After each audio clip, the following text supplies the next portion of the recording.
We in here. So it's a very dramatic moment right now. There's a black man lost to Luis Arias after he knocked him down to the ground, as we do. Knock our opponents down to the ground. And somehow they get back up, and a split decision says we lost. How did we lose?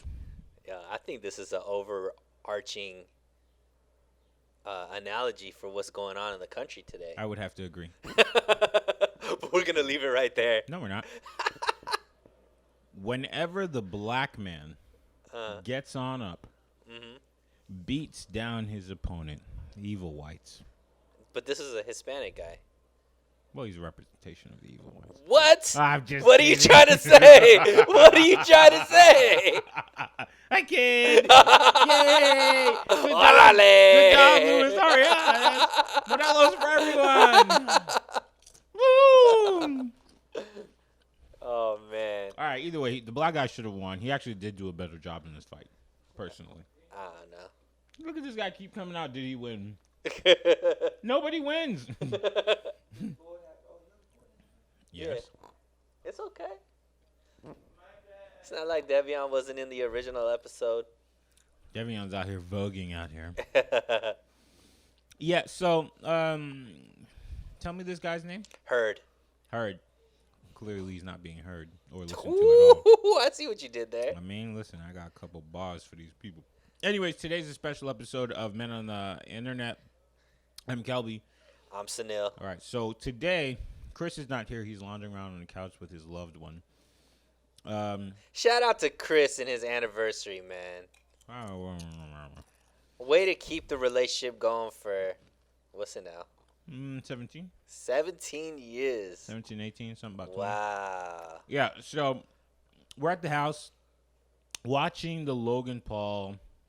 Floyd Mayweather. This guy over here talking about black this, black that, remembers the white person's name, can't remember the black Kang's name. What's Kang? Wow, Yeah. Where'd you get that term from? South. That's a slave. That's a slave term. Thanks. So anyway, we're watching the Floyd Mayweather fight. We're going to be commenting on it live. So before it happens, there's like two things I wanted to talk about on this episode. The first one is the disrespect that business owners get.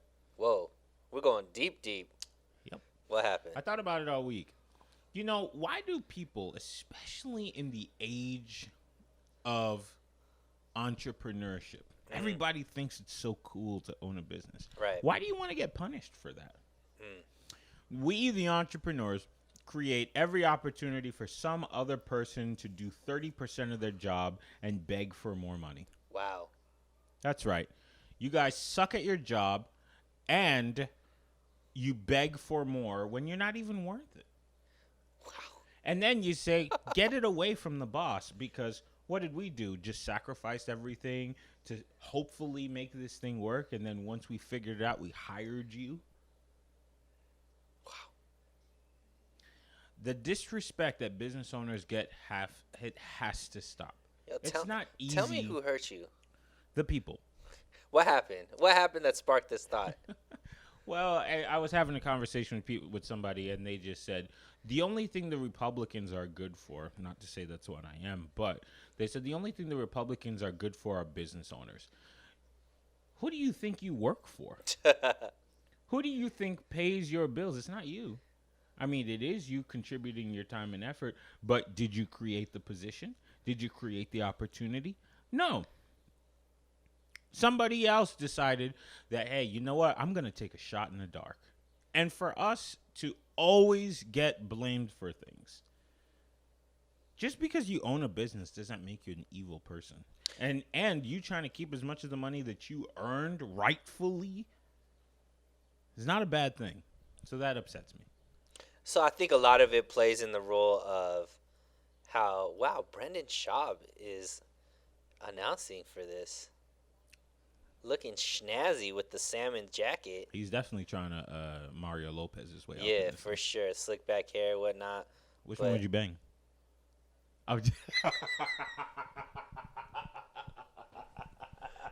Wow.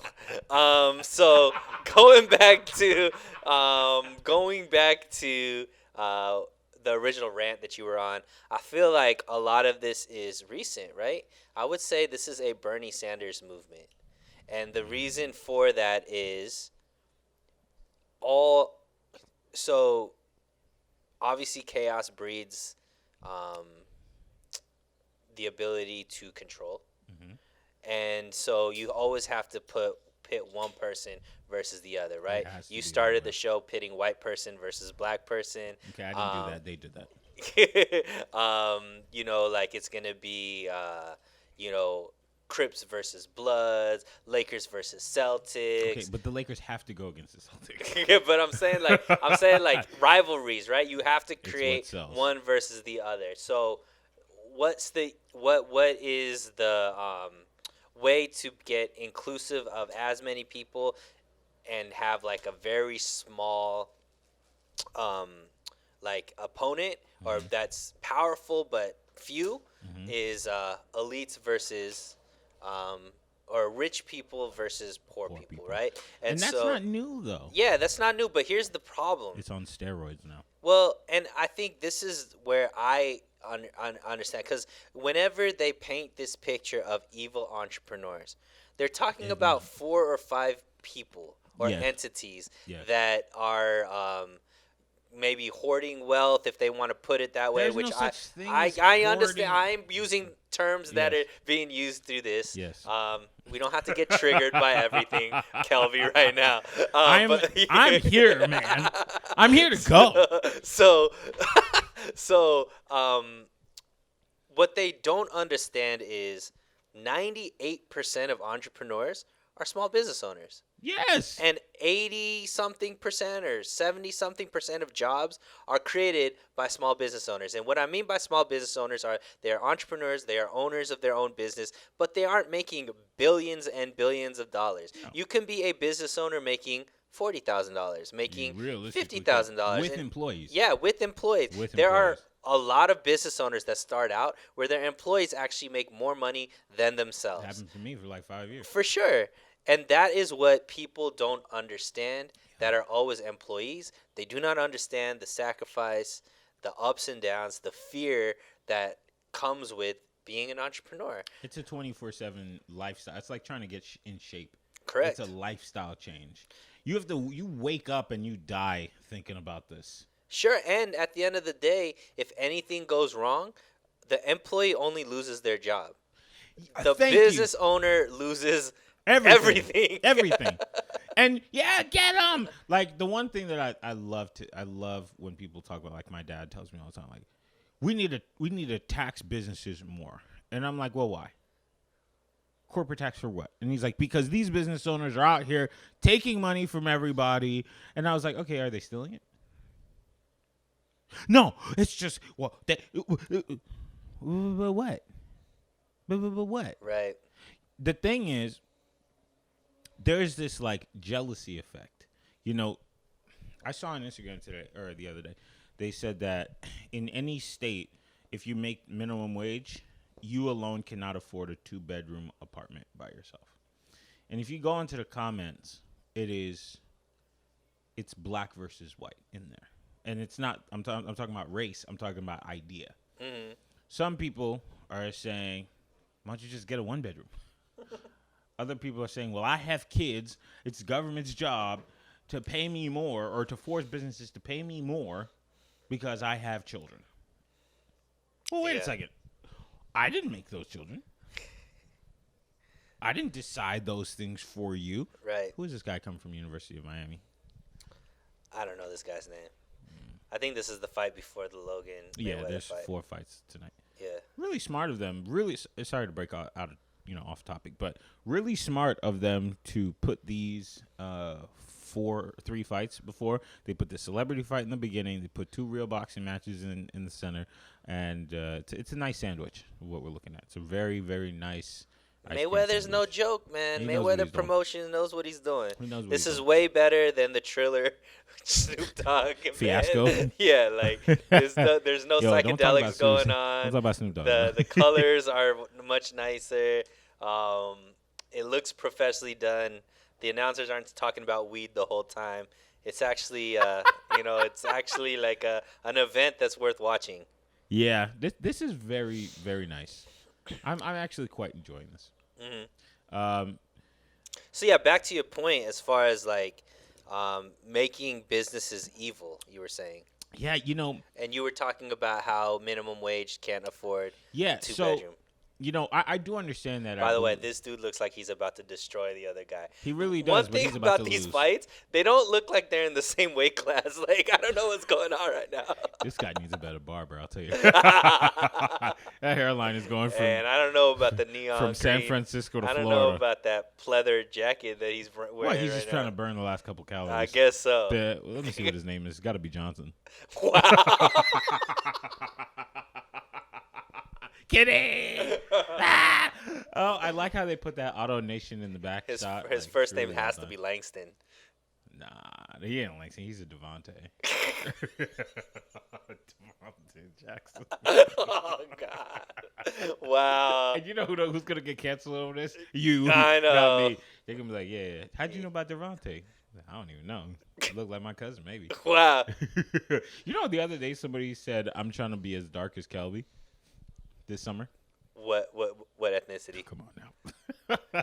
you, That out of context has to be. you know how the whites operate.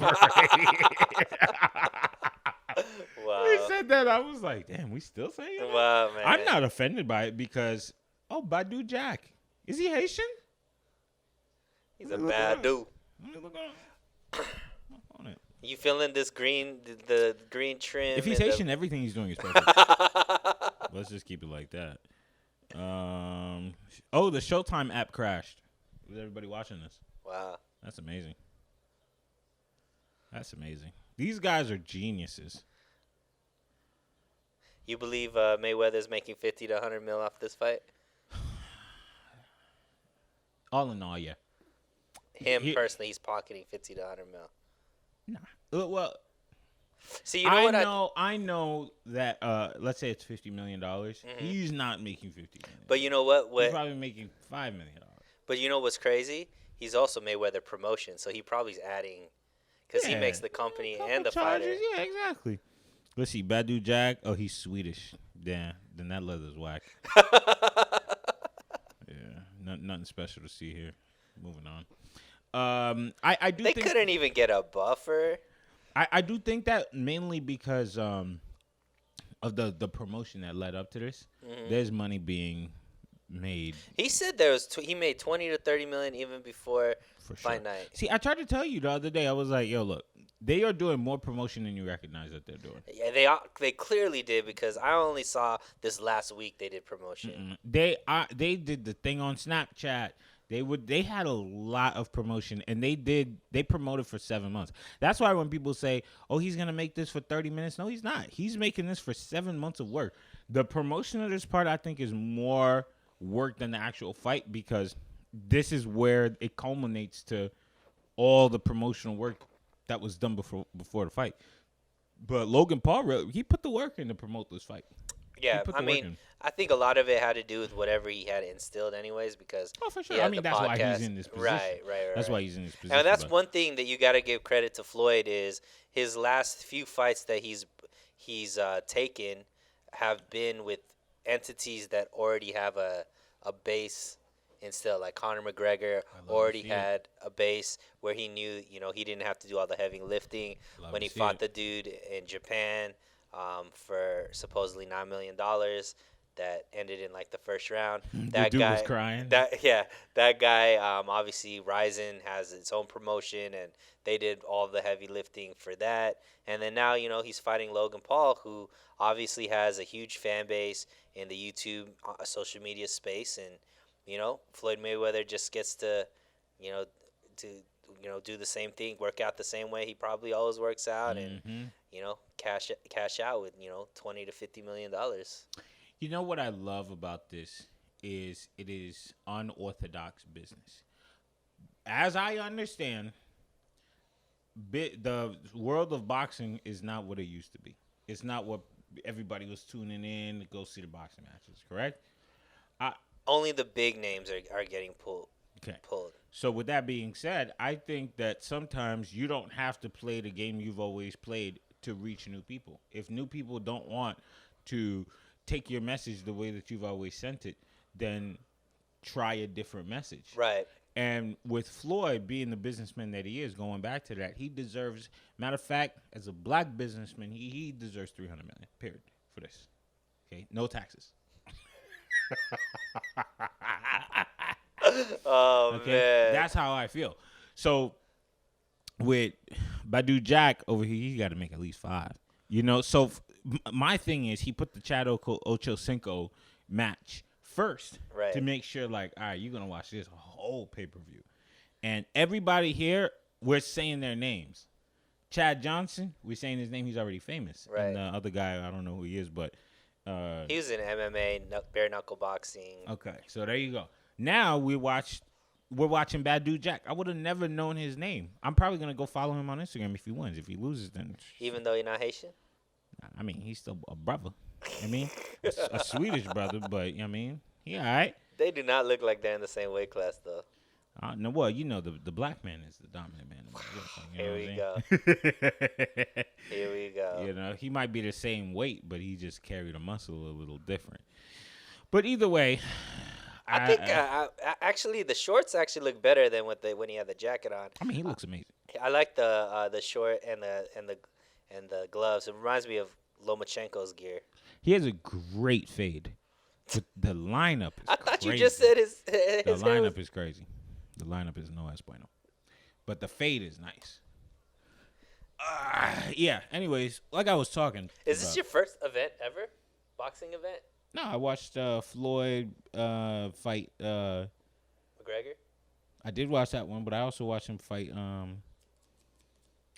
Filipino brother. Pacquiao. I seen him fight Pacquiao. I also watched the AB match. Broner? Yep. Versus Maidana? Nah, don't get me started on line. I only know the black people names. I don't know all the mother. I mean, if that's what you are, then that's what's up. Yeah, no, I do actually kind of enjoy these nights because people cook, they all hang out, they come together. You know what culture has the best like boxing match nights? The Filipinos. Yeah, man. They come together. They make the best food. It's a beautiful night. It's really about the food, bro. Oh my God! It's really about the food. I went to one of those things. It was me and a white girl. We went out there and had the greatest night. They were so hospitable. We were the only people there who didn't come from Asia. It was just a beautiful night. They were dancing with us, having a good, beautiful time, giving us food. It was just amazing. Like, I just love that culture. Yo, get the bootleg back up. We gotta edit that out. They got porn coming all up. There's a girl 3 miles away there. She wants you. Yo, type in, yo, you free? You really want me? I'm a nice guy. Anyways, I'm sorry. We went through multiple topics here, but since I'm on the mic right now, I'm going to just say this. I think that there's too much judging people without you walking into their shoes. That was the point that I was trying to make. There's another thing that I wanted to talk about.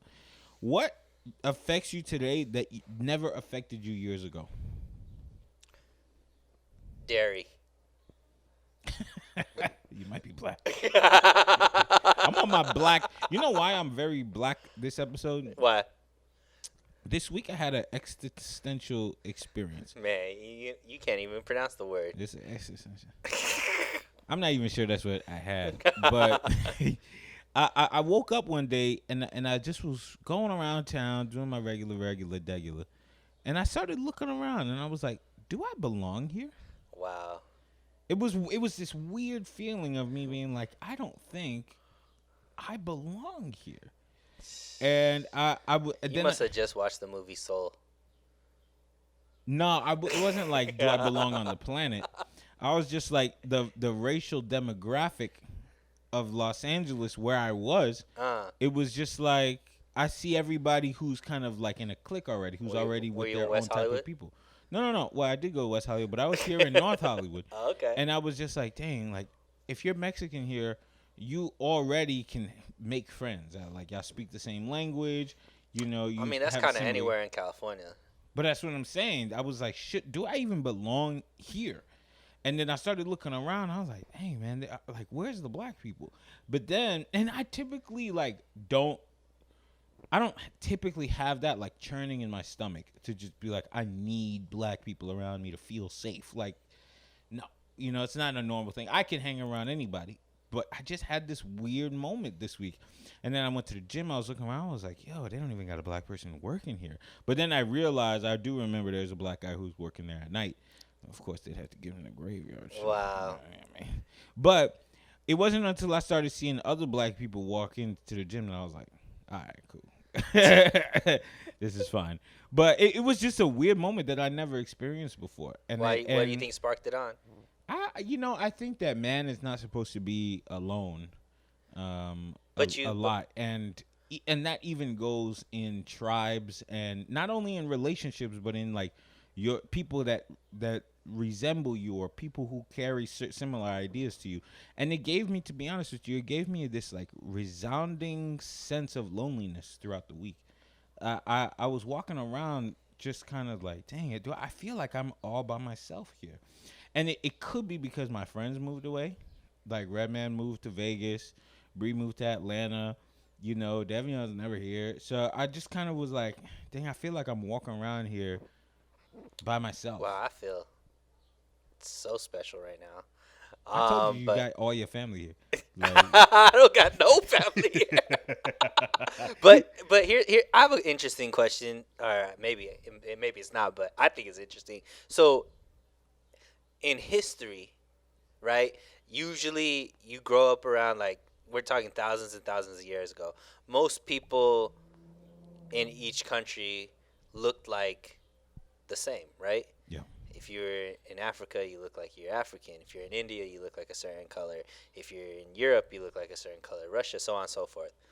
It's not till like recently where we really see a diverse community of like everybody looking different from different cultures, where there's equality, right? Because back then, maybe there was like slavery, not just here in the U.S., but I'm saying like all over. Like I was watching Game of Thrones, right, and there was like the darker skin color people were the slaves, and the even two other darker skinned people, but they were lighter skinned, darker, if that makes any sense. Okay. All right. But anyways, so my question is, do you think that feeling comfortable around people that look like you is an innate thing, or is that a learned behavior? No, it's an innate thing. Here's how I know it is.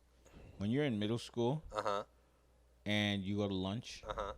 you automatically just start walking towards people who resemble you. But resemble in what way? Because I think that I agree with that, but I don't know if it's by skin color or mannerisms. It's So like 90% skin color. I don't, see and that's and by that I mean a certain sense of culture too, because there's different black people. Like not all black people are the same. I remember in high school, middle school, they used to have the like anime black kids. right. But I was like, yo, y'all stay away from me, right? But it was just kind of like the people that were kind of like me, that were like, I hung around like a lot of first generation black people, like Haitians and stuff like that, Jamaicans, because we had this similar at home life, and we all ate the same chicken that our grandma made the night before. You know what I'm saying? But it was like, it Do you wasn't. remember high school? Yeah.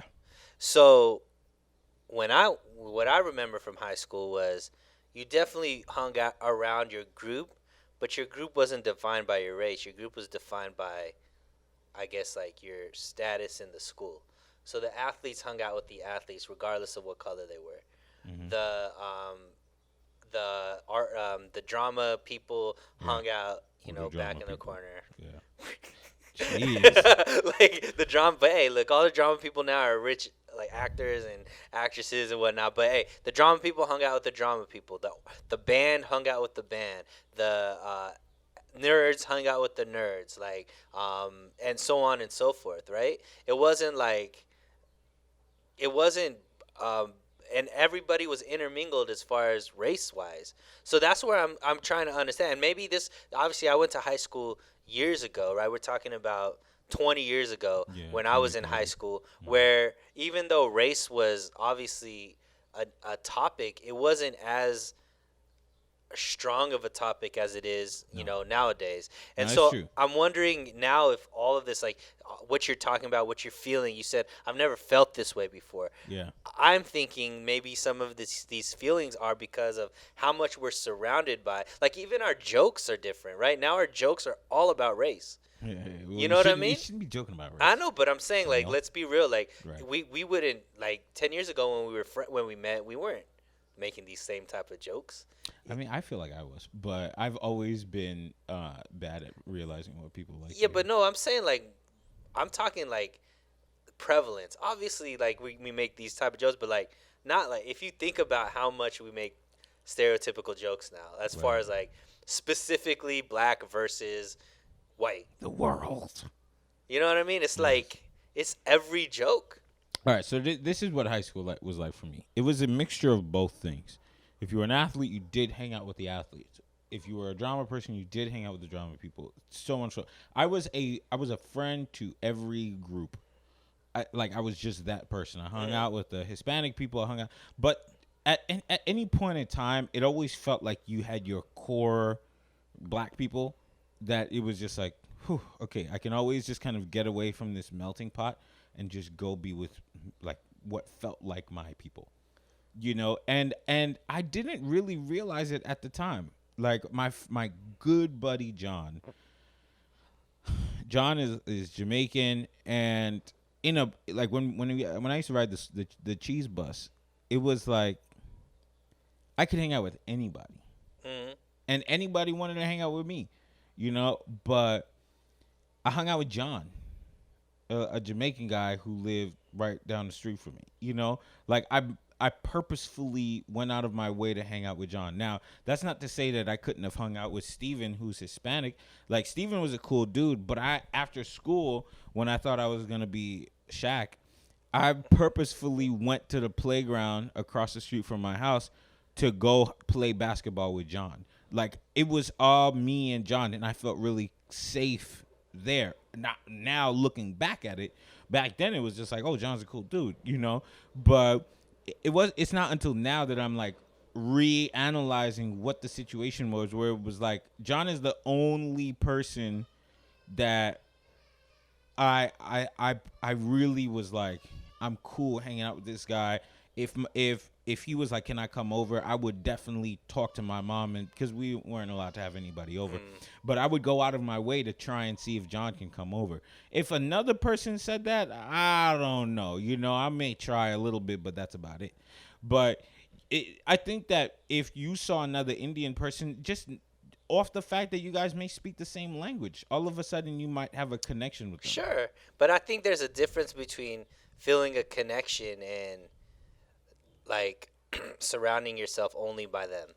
I mean, nah, we ain't gonna do that. But that's what I'm saying. Like I'm talking about that because the conversations that you were having where I'm looking around feeling like I don't belong here. Yeah. When reality is the type of industry you're in, Mm-hmm. the type of hustle that you have. Mm-hmm. I mean, there's a ton of people that are like you in these. Yeah, but I'm also like, I don't like. I remember one time I went to this audition, and it was for a Haitian role, and I'm first generation American, right? My parents are from Haiti, both of them. My grandparents are from Haiti, and in Florida, it's not hard to find Haitians. You know what I Right. mean? It's just not hard. In New York, it's not hard to find Haitians. You just open up the front door, and that's it. Mhm. A bunch of Haitians. But here in LA, it's not that easy to find. I do recognize that there are a lot of Haitians around here, but I just don't find them. Maybe I don't go out of my way to go find them and whatever. But I went to that audition and there was a room filled with Haitian and like 3 Jamaican guys, and I was just like, y'all don't even belong here. Like, that they automatically were like, we're not Haitian. Like, they didn't know the words, and so just being in this room filled with people, they were speaking Creole. There was guys who just was like straight off the boat. Like, it just felt like home. I was just like, oh snap. We started making like Creole jokes and bun unpit, like just all the stuff that just makes you Yeah. feel comfortable. And I remember that day, me leaving there, like, oh my gosh, this felt amazing. I was around these folks. But You how know, long do you think that'll last? Because as you're one generation removed, so you have strong ties to your Haitian culture that probably. yes, Badu knocked him down. Let's go. No, don't get back up. Well, you know what? He wants to get beat some more. Dang, Get back he up, Jack. rose. He No, that's rose. not Jack. Yeah, that's Colina. So What is that flag? I don't even know, but so I think about this often as well. Like, I have strong ties to my Indian culture and heritage because my parents are straight from India, right? But my tie to the Indian culture is nowhere near their tie to the Indian Oh culture. yeah, it's totally So different. I'm probably, even though I have one foot in the Indian culture, one foot in American culture, it's probably more towards American culture. And then For sure. the next generation, if I'm ever blessed with kids, is going to be even further removed from the Indian culture Mm-hmm. and more into the American culture, and Mm-hmm. so on and so on and so forth, right? Yep. So, same with you, right? I'm sure even though you're very close to, wow, knocked him down again, you're really close to Badu's about to put this. That dude ain't playing around, yo. Once he left the barbershop with that lineup, Hey, he he knew. he saw violence. He saw He rant. said, hey, if they gonna fuck my lineup, I'm gonna fuck this dude up. So Get him, Jack. That's what I'm talking about. 4 or um, 10. You just knock him out, man. so even though you're tied into your Haitian culture, it's probably nowhere near as close as your mom and your dad who came, For sure. straight from Haiti. I So wonder like, if they have this crazy sense of loneliness too. but what I'm saying is like, soon, like further and further away from, generation after generation, we're all in this melting pot here that's called, America and Mm-hmm. American culture, Mm-hmm. whatever that is. Now the thing is like, do we allow American culture to be what bonds us, or do we continue to make it about skin color, race, socioeconomic, whatever it is, Get him, Ooh! Jack. Get him, Jack. Don't even get back Oh up, wow, he Carlina. did the extra Don't roll. even get back This is up. Oh done. my gosh, he's bleeding from the He's mouth. spitting up blood. Oh! Oh no, that's his mouthpiece. Oh, Yeah, he's done. yeah, it's a wrap. Go ahead, Jack. He's ready to go to sleep. Go ahead, Jack. Once I saw that fade, all right. Look at his face, perfect. Yeah, he has great skin. You never noticed that about people? Nah, I don't really just sit there and look at people and define their skin tone and Yeah, no, his skin whatever. is beautiful. My dude. Kind of got some game vibes to him. He does, but the game only wishes with his stupid print pictures. Wow. Yeah, that's my guy right there, Jack. This was I'm the following game him on before Instagram. all the tattoos. Yeah, that was loading. Yeah. game, game loading. So here's the thing. You can't stop you can't stop and remove your culture, cuz here's the one beautiful thing about American culture. There's no such thing really as American culture because everybody's from somewhere. And when you mix a little bit of this and a little bit of that and a little bit of that, you then create American culture. So the beautiful thing is, it's not up to me to decide that I'm no longer going to share my culture with either, because I definitely know maybe my child, if somebody wants to do that with me, they may not be able to speak Creole. They may not be able to speak French with me, because they're just removed from it. They don't want to learn or anything like that.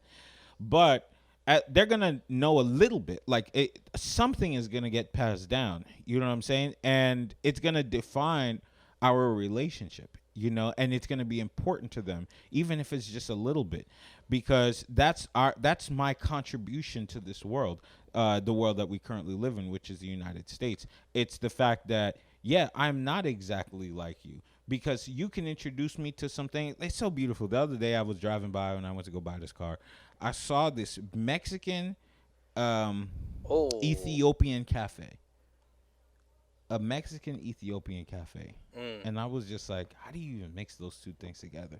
How do you how do you find the foods that match and mix from Ethiopia and from Mexico? And from there, I was just like, you see, this is the beautiful thing about United States, where people from all over the place come here and they don't throw away their culture; they celebrate it. But see, we're talking about two different things. I feel like we're not. So what I'm saying is, I know of a lot of Indian people who are my generation that have kids, Hmm. that their kids are the only thing that makes them Indian is the way that they look Yeah. and maybe their last name. Hmm. They grew up in America, so this is what, second generation. They don't speak anything of the language. They've never been back to the country. They are more into American culture than they are anything with Indian culture. Indian It's culture natural, is, though. Yeah. yeah. So what I'm Hmm. saying is, I don't think that they look at another Indian and feel like, oh, that's my bond. I think they do.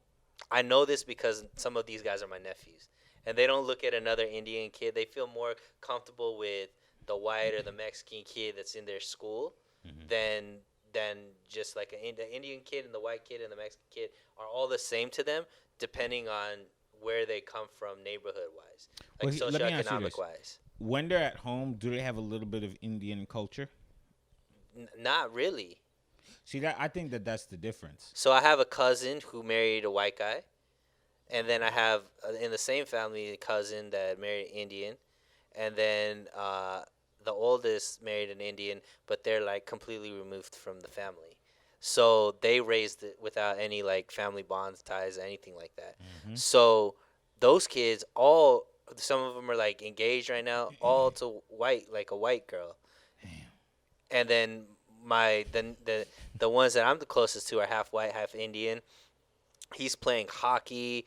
There's no other Indians on the hockey team. It's just him and a Hmm. bunch of like white people, obviously. Hmm. And then my the girl is in ice skating and all this kind of stuff. There are some Indians in there, but it's like they don't sit there and like I'm Indian. Yeah.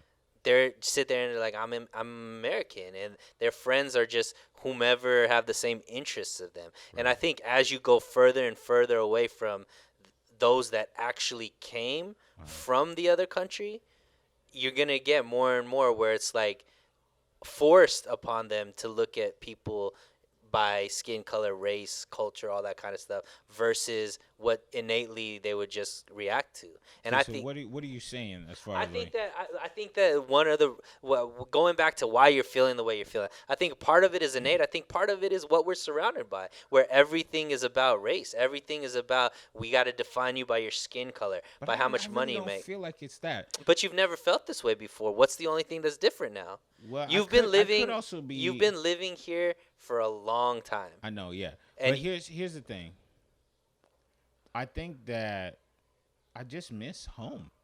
Like, to be honest with you, I think I just miss like seeing my friends who are from home and get like this culture. Like they just and it's not to say that like I wish I was there all the time, blah blah blah. But I just you'd be on Instagram and I see my friends from home who are like when Haitian Day, Haitian Flag Day passed by, they were doing all types of stuff, and it was like, oh shoot, that reminded me of when I was a kid, mm, and we used to do all this stuff together, and as a person who grew up in church, it was just like what Haitian people do at church. right. To me, it's not really about black people. Like, I think black people because that's the closest thing that I'm gonna relate to in the room, and I also don't think that it's a bad thing to relate to some black people. I think that even like some white people just gotta scan the room sometimes. And be like, yo, let me just find another white person because I know when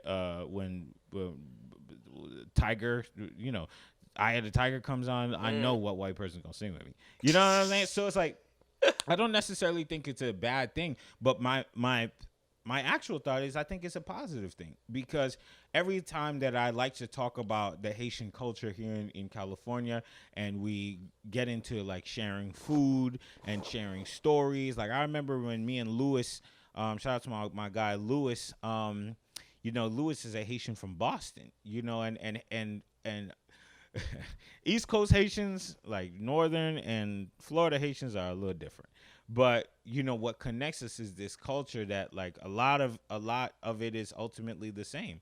And I remember when we ordered this Haitian food for the office, and everybody ate it, and it was like Armenian people ate it, white people ate it, and of course me and Lewis ate it, and everybody was just like in awe. They were just having this beautiful time eating this Haitian food, and we get to talk to them. I think we did a food podcast with Kirk as well, just speaking on our culture and our background and why it's important to us. Where it's not a negative thing, it's just positive, and we gave him a little bit of insight of who we are, where our family comes from, what did we grow up eating. I'll never forget when I was a teenager.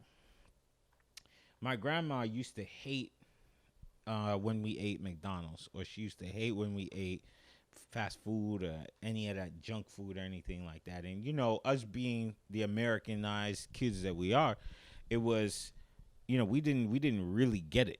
We my grandma made the food every single day. It was rice, beans, chicken, same old that all Haitians eat. But after a while, in that moment, we were just like, man, I'm over this. I don't want to eat any more dewy sauce pois, you know, all this legume and all this kind of stuff. It was just like, dude, I've eaten this every day in my life, and we're not in Haiti. I just want to go eat what my friends are eating. Only for 15 years later, for me to miss all that and just be like, dang, I was connecting and so connected to my culture, even though it's not my primary culture, because I guess my primary culture is the American culture. But even if it's also the secondary culture, that at home culture, um, I miss it. Like I think about it all the time where, my grandma's not around anymore. My mom isn't here to cook and, make all that stuff. Like when my parents came for my surgery, they were cooking all that Haitian food for me, and it was just like, oh my gosh, like I can't believe I missed this so much. It was just such an it's just amazing. I think just to connect with You just your, sound homesick, my dude. it's homesick, but it's not really homesick per se. I don't really know how to explain it, but it's just like there's just like missing void here that just kind of hit me for a quick second, where it was just like, dang, I don't, I don't see it the way that it was back at home. Um, but it's now that I'm talking about it out loud that I'm trying to make sense of it. But it wasn't until that moment in the gym I was like, okay, I see another black person. I'm cool, But I didn't have But a I get the moment. homesick part because, like, so when I was growing up, I have the same thing. When I was growing up, eating Indian food every single day because my mom's making Indian food and all this kind of stuff. But then I'm like, man, I wish we could just get like eat some tacos or get some Hmm. pizza or Hmm. whatever it was. Like, and then when I left home, at 17, um, and I'm just like out in the real world and could eat whatever I want, all this kind of stuff. And I was, then all of a sudden I'm like, man, you know what I really miss? Yep. And now every time I go home, She my got to make mom it for says, you. "What do you want? Like, do you want to go out? All this kind of stuff." I'm like, nah. You Not got to only do make I for only want to eat stuff that you made, Mom, I want you to make stuff that I could take with me so you. I could eat it for the next 2 weeks it's frozen in my refrigerator Yep. and in my freezer and all that kind of stuff. So I get that. Like, I think it's just we have a better appreciation the further out we are from it, that we appreciate those moments that where you're in the moment, you don't appreciate it as much. So Yo, this thing ain't working, huh? They don't want to watch. They don't want us to watch it. look, I don't know why Showtime is not like. I mean, we clearly purchased this. Yeah, right. Yo, Showtime, get your act together, yo. Figure it out, Showtime. So yeah. Either way, maybe. Oh, you are on the 5G. Uh, trying to just see if yeah. So Yeah, so mandatory. I don't know. It could be a homesick thing, but it could just I don't know. Like sometimes you just feel like a fish out of water, and it just hits you. But then other times it's just like, you know what? I was just being emotional. Like here's something that I felt this week. That's why I asked you, like, what's something that didn't used to affect you that affects you now? So I realize now as an adult, more and more, I would say just about every single day, I get more infuriated when people ignore me. Like Mm. it just bothers me to the soul. And I'm super petty, so I will ignore people better than they ignore me. You know? And as as a form of punishment, but it's not really punishment because you ignore me, you don't want to talk to me anyways. But I just like that seriously bothers me, and I don't know when that started because people used to ignore me all the time as a teenager, and it was never a big deal. It's probably more about like just respect. I think the flip side, I could probably understand more for me. I would say is like less things that used that more things that used to bother me in the past don't bother me anymore. That I think that's natural progression, but I guess things did not bother me that much as a teenager, and then just over time it was just like this little thing, and you know what I think it is? I think it's just becoming a curmudgeony old man. You know where the guy's like, "Don't step on my grass," and they're like stuck in whatever it is that they do. Like I like it this way. That's how I want it. I'm stubborn. This is what I want. This is how I want it. Point blank. Period. And I think I'm just becoming that where I'm like, you know what? I know what I like. I like what I know, and that's it. Some things I just don't want to change. Point blank. Period. Um, but the ignoring part, because I always feel like I get ignored by people who shouldn't really be ignoring me. So then I get into my feelings. I'm like, yo, what gives you the right to ignore me? Now I'd understand if you was a real busy person and you was doing all types of stuff in life, but you, not you, but you, the person who is like, I just make it make sense. Do you think maybe you now just value your time bit different than you used to? Yeah, but I think I definitely do because before everybody could get anything from me. Like if you just ask me to do something, I will do it. But nowadays, I'm like, okay, I really spent my time to reach out to you. I was thinking about you, in certain cases, like I went out of my way to go do something nice for you, and for you to ignore it or to ignore me, it just like, I don't want to say hurts my feeling, but it definitely makes me want to go fight. Bruh, this has never happened ever for I'm any noticing. event ever. So shout out to Mayweather Promotions for Shutting Showtime down. All right, well, so well we'll come back. We'll come right back. Okay. I don't know if this is Bobby Valentino or not, but he's singing it. Yo, let me turn this up. Sorry if you guys hear this in the background. So we had some IT issues, but I called my cousin from India and we got it all fixed. That's really racist. Is it? I don't know.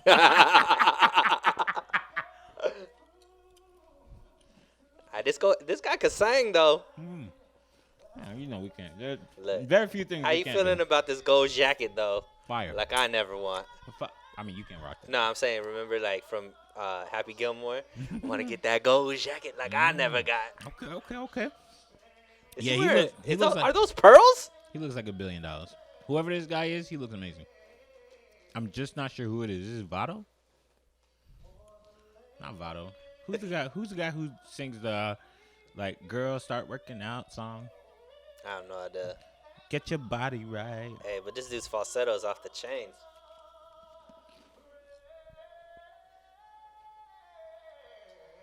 He has amazing skin. Yo, man, you need to start like a skin care I'm in.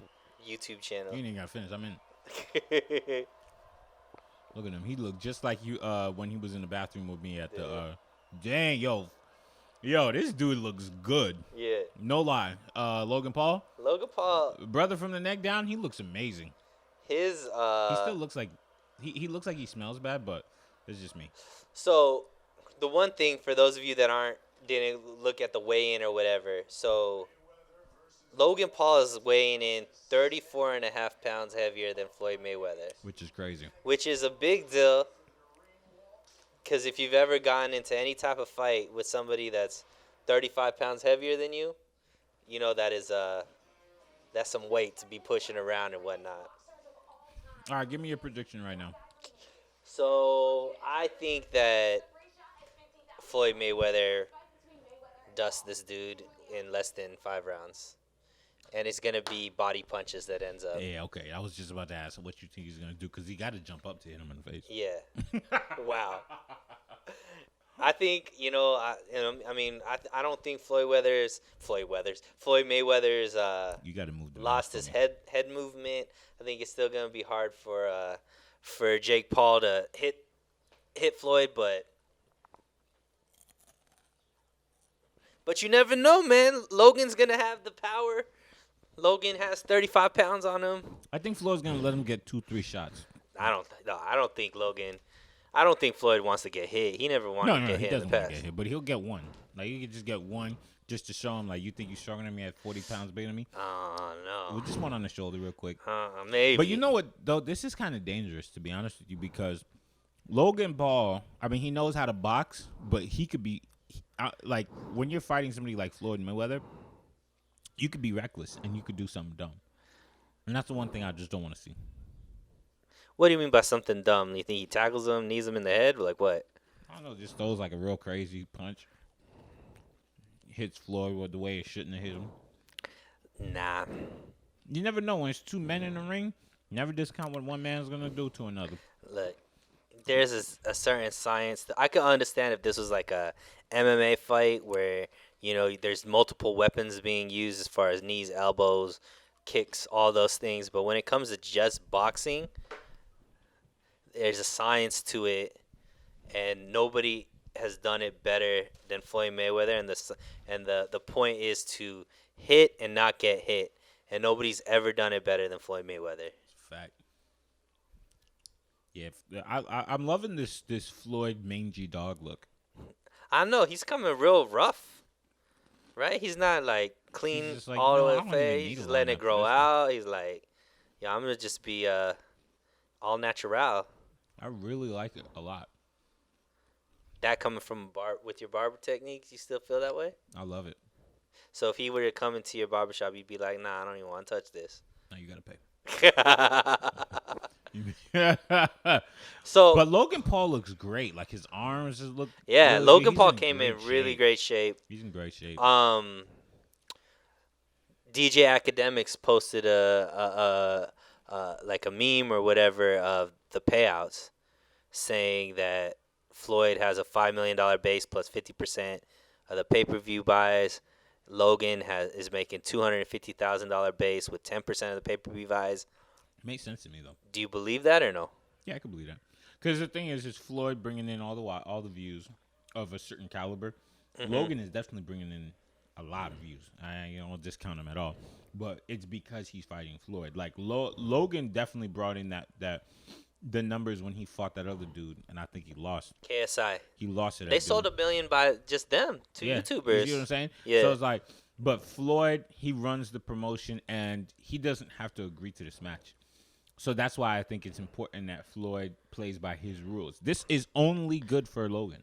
This is only good for Logan. You mean Floyd doesn't need Logan has to play by Floyd's rules. Absolutely. If he wants to get this clout off, he's got to play by Floyd's rules. So Logan's coming in wearing an all yellow / gold, I guess,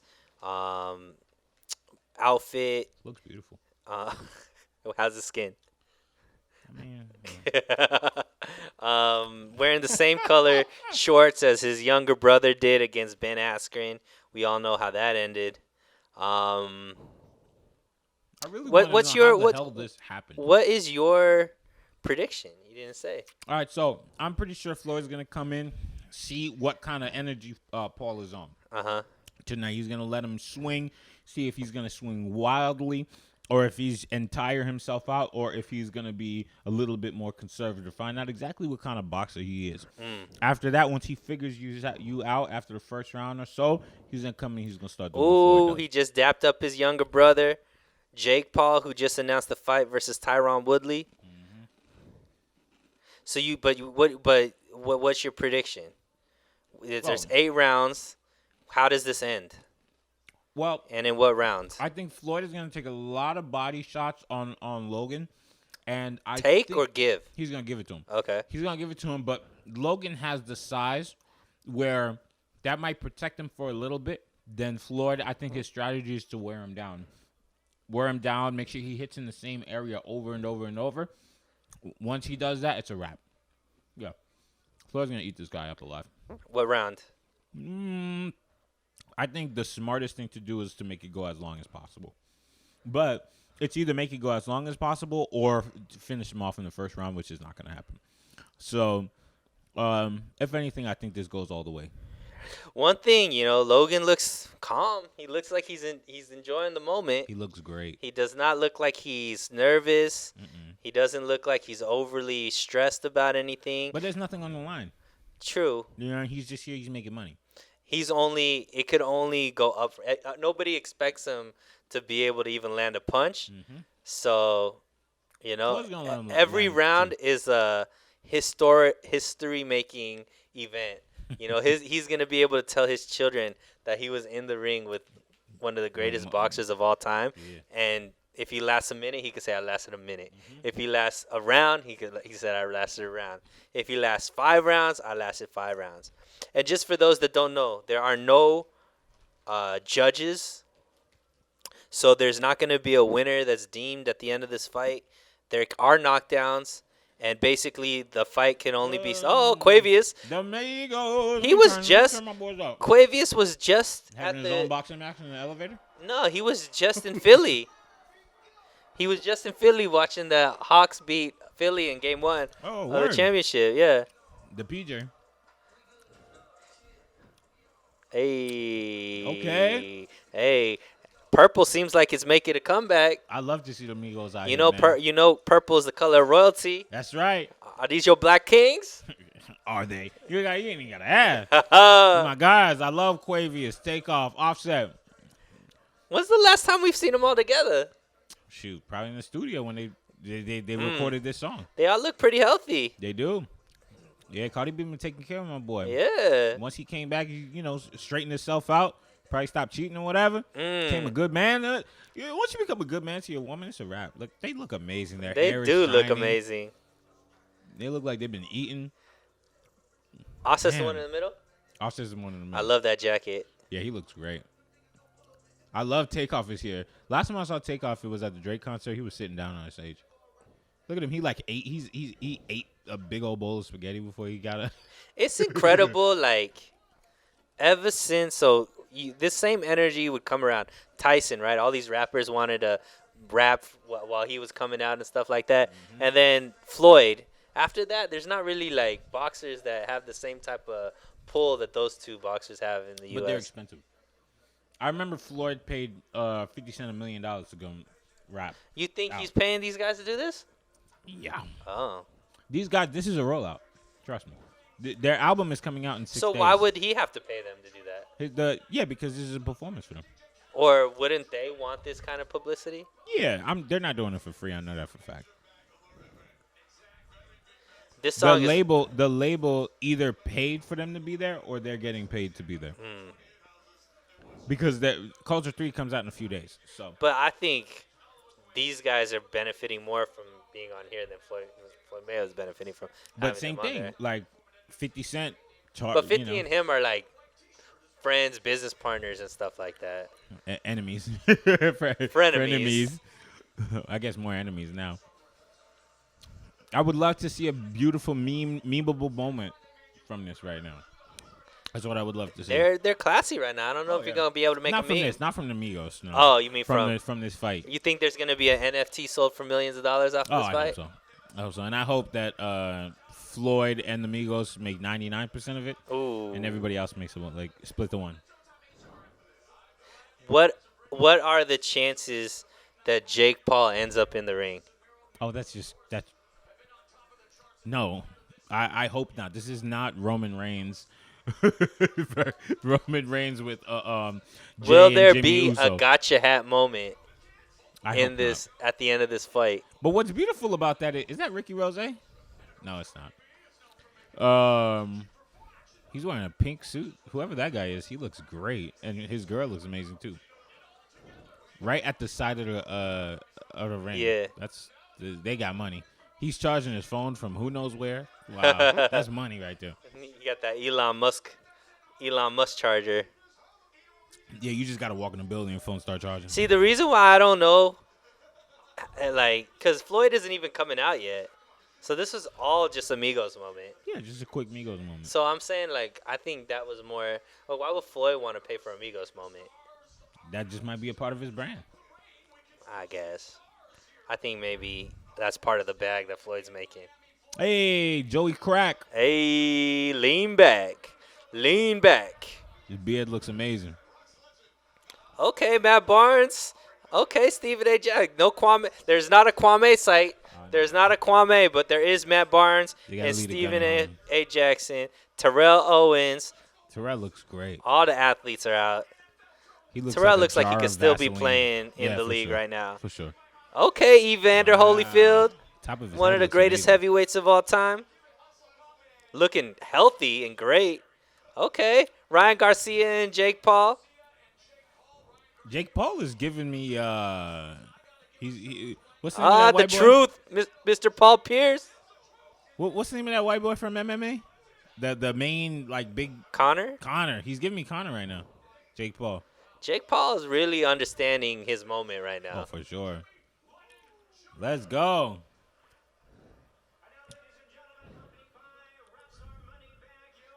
Moneybag, yo! I love Moneybag, yo. It's his time today. One thing about boxing events, the suits that come out, they're nice. Oh my gosh, I love a nice suit.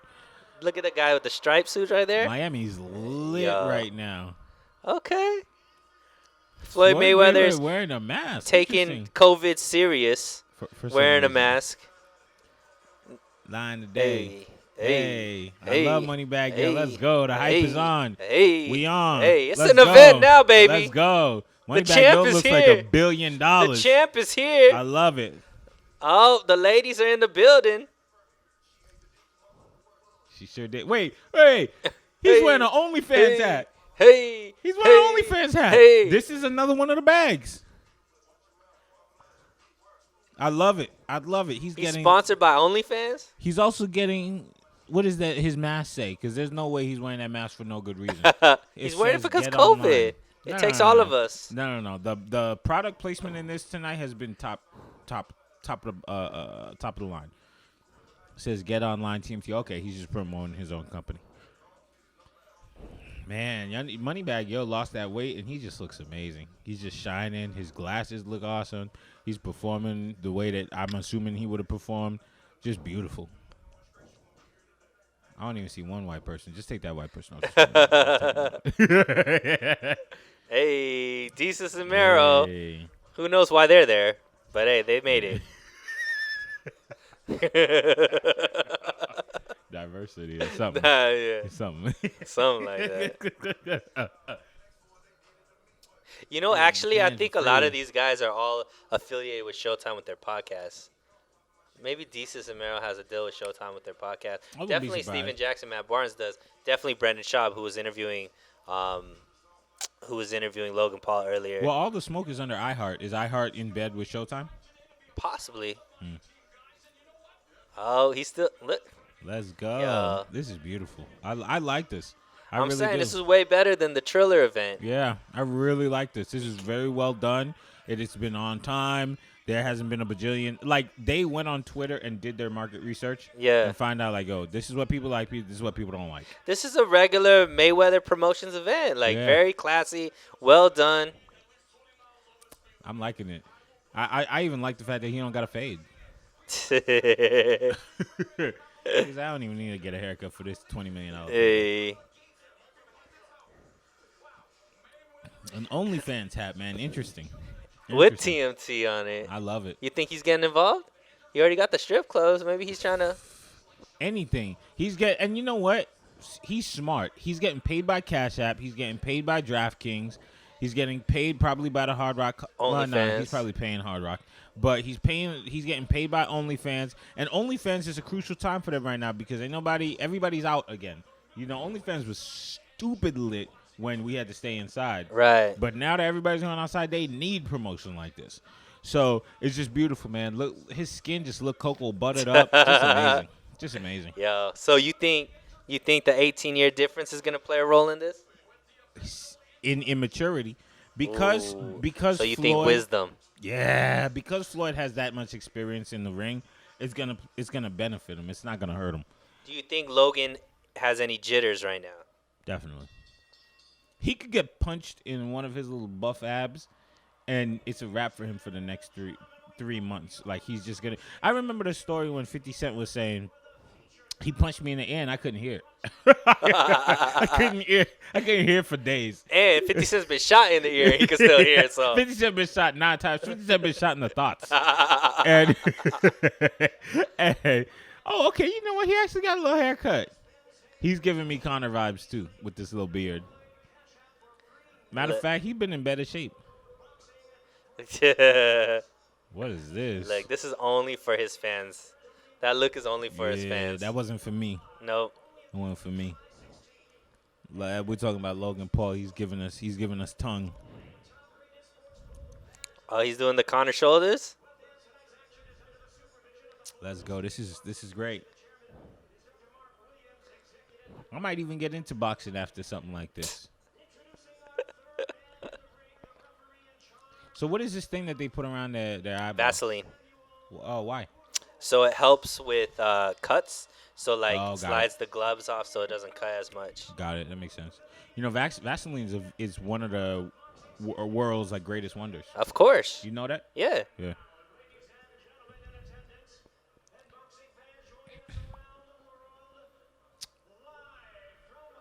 It's a great lubricant. Oh yeah. Well, I don't know nothing about that. It's great for people that want great skin. That's a fact right there. But you have to put something underneath it because Vaseline is the lock. Very oily substance. Yeah, it's the lock. So you put lotion on, and then you put the Vaseline on top of it. See? This is all. Hey, Look at him. Stay tuned. He's 0-1. Stay tuned for Kelby's skincare YouTube channel. You should see the Will be Vaseline. announced I soon. got a ton of skincare stuff in there. You got to look all right, bro. You got to look all right. Your nails got to be nice. Your skin got to be all right. You better not keep that jaw like that. He looks like a cartoon. This guy looks great with some Like a big pink Pokemon. nipples.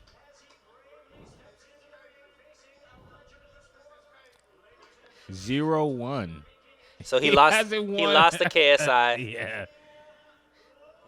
but See, this is he what I'm actually saying. beat How him. did But this he had happen? gotten a point deducted from him, Oh, he which did ended beat up. him. I think he won the fight, but there was a point deducted, which is why he ended up losing the fight.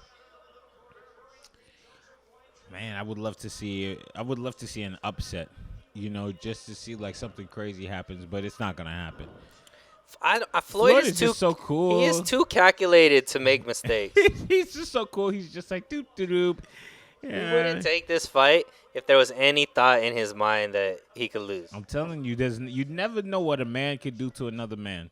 You know, whether you're a big time fighter or not, there's always that element of, surprise. Like, what can another man do to you? And that's the one dangerous part about Logan Paul. He doesn't have that expertise that Floyd has. So it makes it difficult because Floyd doesn't know how unorthodox Logan Paul is. But you know what? They say that about McGregor. They said that about the dude from Ryzen. They've said that about Maidana. They said that about everybody that fights Floyd Mayweather. There was always a thing why this could be the first time Floyd Mayweather lost. And he went 50 up, 50 down. Plus one exhibition up, one exhibition down. And this is about to be 2 up, 2 down. I like that little show of respect where they hit the gloves. Oh, they know they're making the bag together. I love it. Takes man. 2 to tango. It's a beautiful thing, man. It's a beautiful thing. Here we go. All right. All right, so let's put it down right now. If Logan Paul hits Floyd Mayweather, he's racist. Oh my God! Here we go. We got a Let's Jamel Hill go. sighting. Wow, this is crazy. Like the size difference between these Yo, two this fellas really is just looks like nuts. if anybody's watched played Mike Tyson Punch Out. This is what it looked like when you're fighting in Mike Tyson Punch Out. You see what I'm saying? Floyd is just gonna let him do what he does, But and he's that's what gonna Floyd figure out. Mayweather does with every fighter. But exactly. So he's just figuring him out. Yo, what are you about to try and do? Logan thinks that he's gonna do the same thing as well, and so that's why we have this little bit of a stalemate happening. But Floyd is just bouncing up and down, like, you know what, man, you are too slow for me. And Logan kind of is. You know, these couple punches, I seen them coming from 3 miles away. Even I'm blocking them. So if anybody thought Logan was just gonna come out and bum rush Floyd Mayweather, He's that is smarter not than what's that. happening. He's smarter than that. He's got a team who's been paying attention to Floyd Mayweather. Floyd Mayweather hasn't thrown a single punch yet. He's just waiting for his time. But you know what? Floyd looks so small right now. Like Floyd has to play this the right way. Oh snap! Okay. Wow. First punch that landed on the shoulder. I told you, Floyd's gonna let him get 1 or 2 right on the shoulder, right on the arm, something Oh, like that. there's a little showboating from Logan. Standing and Wow, staring. This is super crazy. Yeah. I'm really a fan of this, though. I like this. Oh, okay. Ugh. Logan Paul just There, looks like first body punch. he smell nasty. First body punch. Logan took it like it didn't even phase him. Let's go, Logan Paul. I like this, man. Give it Okay. all you got. Lose gracefully. Straight punch to the throat. Let's go, Floyd. How you feeling about Floyd Mayweather's gloves? The teal. I'm with it. I like the green. Little I mermaid like look. Is that Fashion Nova? Merman. Oh, get him. Get him. Nice little left But you hook know what? to the That's face. exactly. He hit him Woke once him and up. Logan ain't feel it. Woke him up. But the beautiful thing is he's gonna get him 3-4 more times. Yep. Logan's gonna just hit Woke the ground. Logan. Hey, Logan better keep that right hand up. That left hook is looking kind of nice. Yo, they couldn't put a referee in there that ate a salad.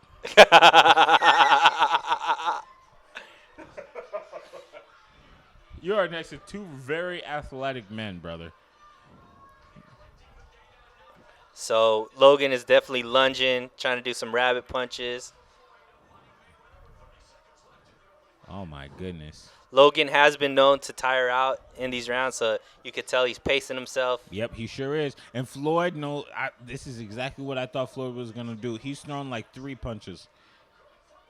He's just paying attention. He's just, whew. Wow.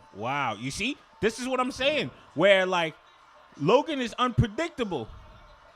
But none of these are actually landing. Nothing was actually landing. You think so? Yeah, that's why he was all covered up. They were just hitting the gloves and whatnot. This is Michael wild. Irvin is laughing. He's like, Michael Irvin is like, oh, God. We got How some girls in the embarrassing. back, nay-naying. Nay-naying in the background. Everybody's trying to get their moment. dang. That was all right. Okay. That little moment was all right. F9 got a little commercial in the middle of this, huh? They only been trying to come up with this movie the past 3 years. Wow. Tyrese is not crying in the trailer, if anybody wanted to know. Yo, don't disrespect. He is now, not man. crying in the trailer. I didn't see my guy John Cena come out. John Cena, hopefully, Yeah, you can't say he's that. speaking English. He might be speaking Mandarin, though. John Cena. They might have had to dub him in English because, you know, John Cena is all Mandarin these days. Yeah. That's my guy though, man. All right, Love so we that. got a little bit of fireworks at the end of round 1 Yeah, with that Logan was Paul, a little awesome. flurry. That was awesome. I like that a lot. The casuals think he actually might have done something. You know, it was just exciting to watch. You know, a little bit of sparklers, maybe not firecrackers, right? Yeah, a little Just the something. sparklers. Floyd took it like a G though, man. He was just kind of like, all right, you got that. I told you he's gonna let him hit him a couple times, and that's it. Man, this is all right. So both are waiting for the other person to make the first move. Yep. You know what? Logan got a couple of. Oosh! Wow. There goes Floyd another is body punch. Fast. There goes another body Wow. punch. Wow. Floyd is making a concerted effort to go Yep, to the he's body. letting him tire out. That's exactly what he's doing right now. Mhm. He's like, yeah, you know what? I don't have to do that much. You're going to get tired the more that you're anticipating my hits. So I'm just going to let you drain your own battery, and then I'll come in and I'll just knock you out. Or he's not going to knock him out, but he's just going to hit him in the body enough. Okay. Wow. I mean, Floyd is he's a different type of fast. Yeah. So Floyd is actually going underneath these punches. He's dipping way low. How good of Are an those considered mega knees? Nah, not like yours. I don't think anybody got it like you do. Why gotta be about me? How good of shape is Floyd in? I mean, I think he's probably one of the most fit 44-year-olds on the planet. You think so? Yeah. To be able to go out and box 8 rounds, 3-minute 8 rounds, that's a lot of. Could you do it? Probably not at this point. I'd have to train for sure. Yeah, this boxing thing ain't no joke. Come on, Oh, okay. Floyd. Come on, Floyd. Logan Paul landed a couple of jabs. Wow. Okay. Floyd is a very Kidney interesting shot. fighter. He's definitely fighting with his brain right now. Which he always does. Yeah. He's not giving you the blowout, the big crazy show. Which he never does. He's here. He's just showing you like, you think he's hitting me? All right. What's interesting is Logan hasn't gone wild. He's just, jab, jab. They're both still kind of feeling each other out. Wow, Logan is a little fast, though. He's a little fast. Logan's an athlete, man. He got some he had some scholarships to D1 wrestling schools. Wow. And he was a great high school wrestler. Yeah, he's all right now. This is looking okay. Interesting. And that's it, the end of the second round. Look, so what do you think is so far? I mean, Logan Paul has gone 2 rounds, and with Floyd Mayweather, one of the greatest boxers of all time, and hasn't really taken any major damage. So Yeah, that's a good point. I think that Logan is also playing a very smart game. Like I said, it's either gonna go on the first round. These movie bags that Mayweather Promotions is getting. Come on now. This is where that $100 million is. That's what I'm talking about. They paid a solid $1 million for this. Maybe not $1 million, but they probably paid maybe a solid $500,000. This ain't the Super Bowl, but see, what is this? Don't even know what the movie is. Escape Room, Tournament of Champions. I've seen the first one. Oh, did you? Yeah. Okay, was it good? Not a bad movie. Okay.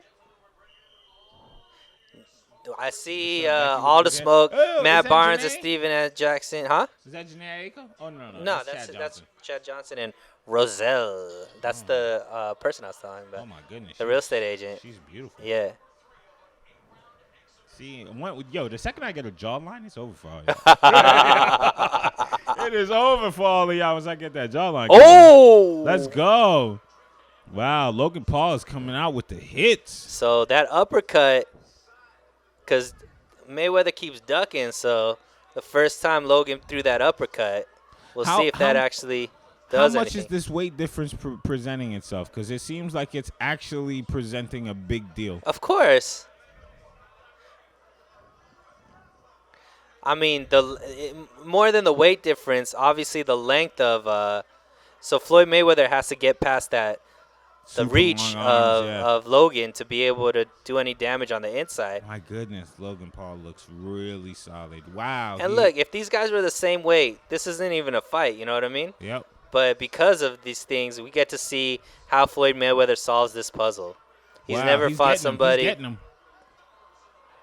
Little bit of rabbit punches, nothing too major. Yeah. Yo, the referee looks tired. Get him, Floyd. Stop playing around with him. Playing around with him, Floyd. Oh.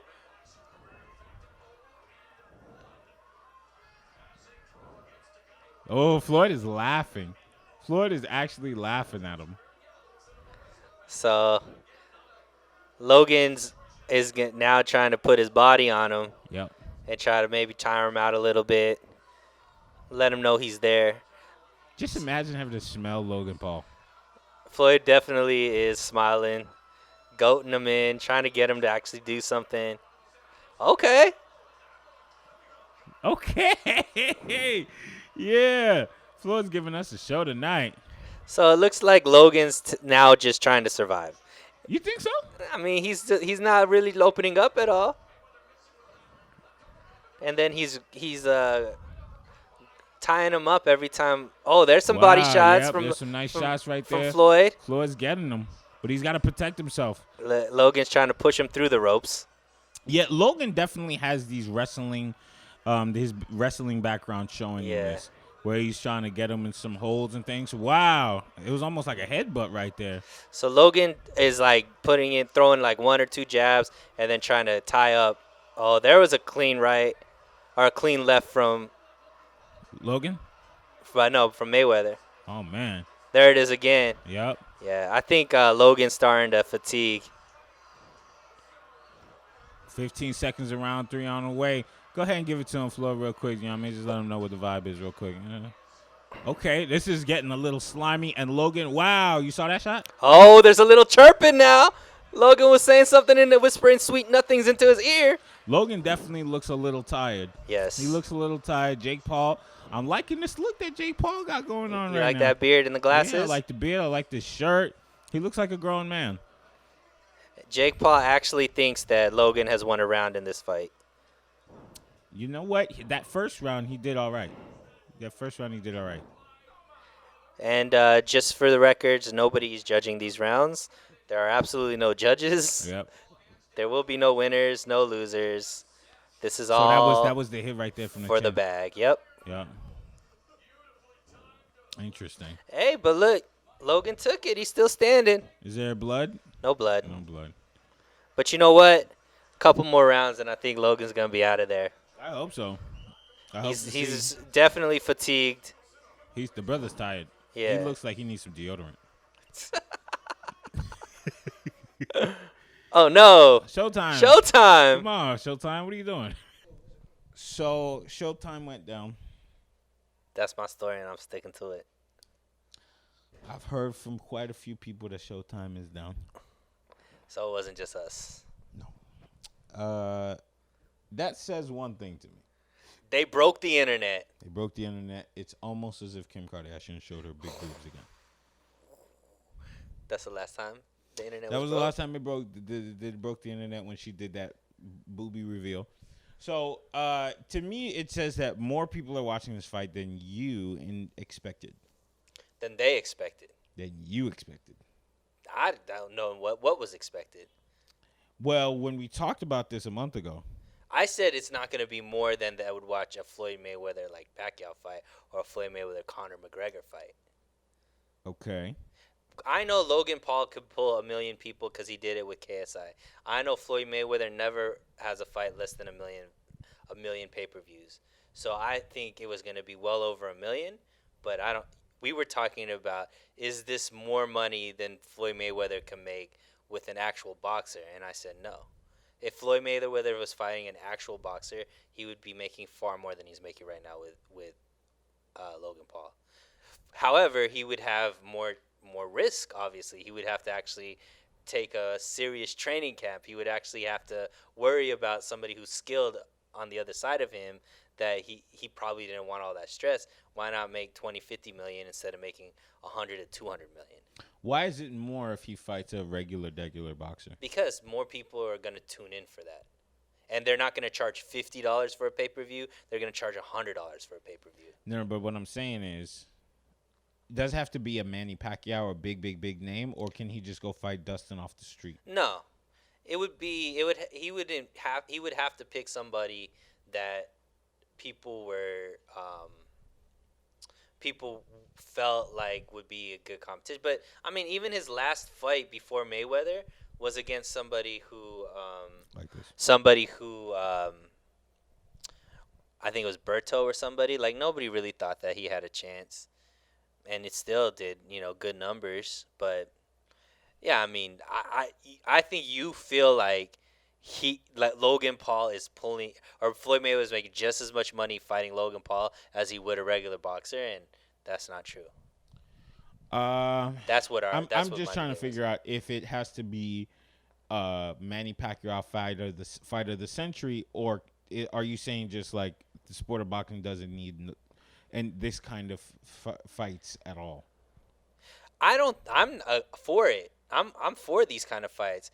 I'm saying I understand the purest point of view. Hmm. That's saying that says I don't want to see my hero in boxing go down to a level where he's fighting a YouTuber.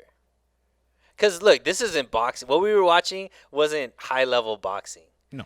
The 4 or 5 the 4 rounds that we were able to watch. Yeah, It until was a whole bunch Showtime. of it was a whole bunch because of Showtime. It was a whole bunch of hugging and we saw what two clean punches land. Hmm. So I mean we weren't watching like high level boxing. So it's a spectacle. It's entertaining. A person like you who doesn't understand boxing looks Hmm. at this and is like, wow, this is really fun. Person like me who watches boxing a Hmm. lot looks at this and wow, this is a clown show. But for me, I'm okay with the clown show Yeah, because it's just at the end of the entertainment day, to me. yeah, It's it's just just entertainment. entertainment. But I understand the mindset of people who make their career off of boxing and writing about boxing and the purists and that generation that looks at this and says, this is minimizing our sport.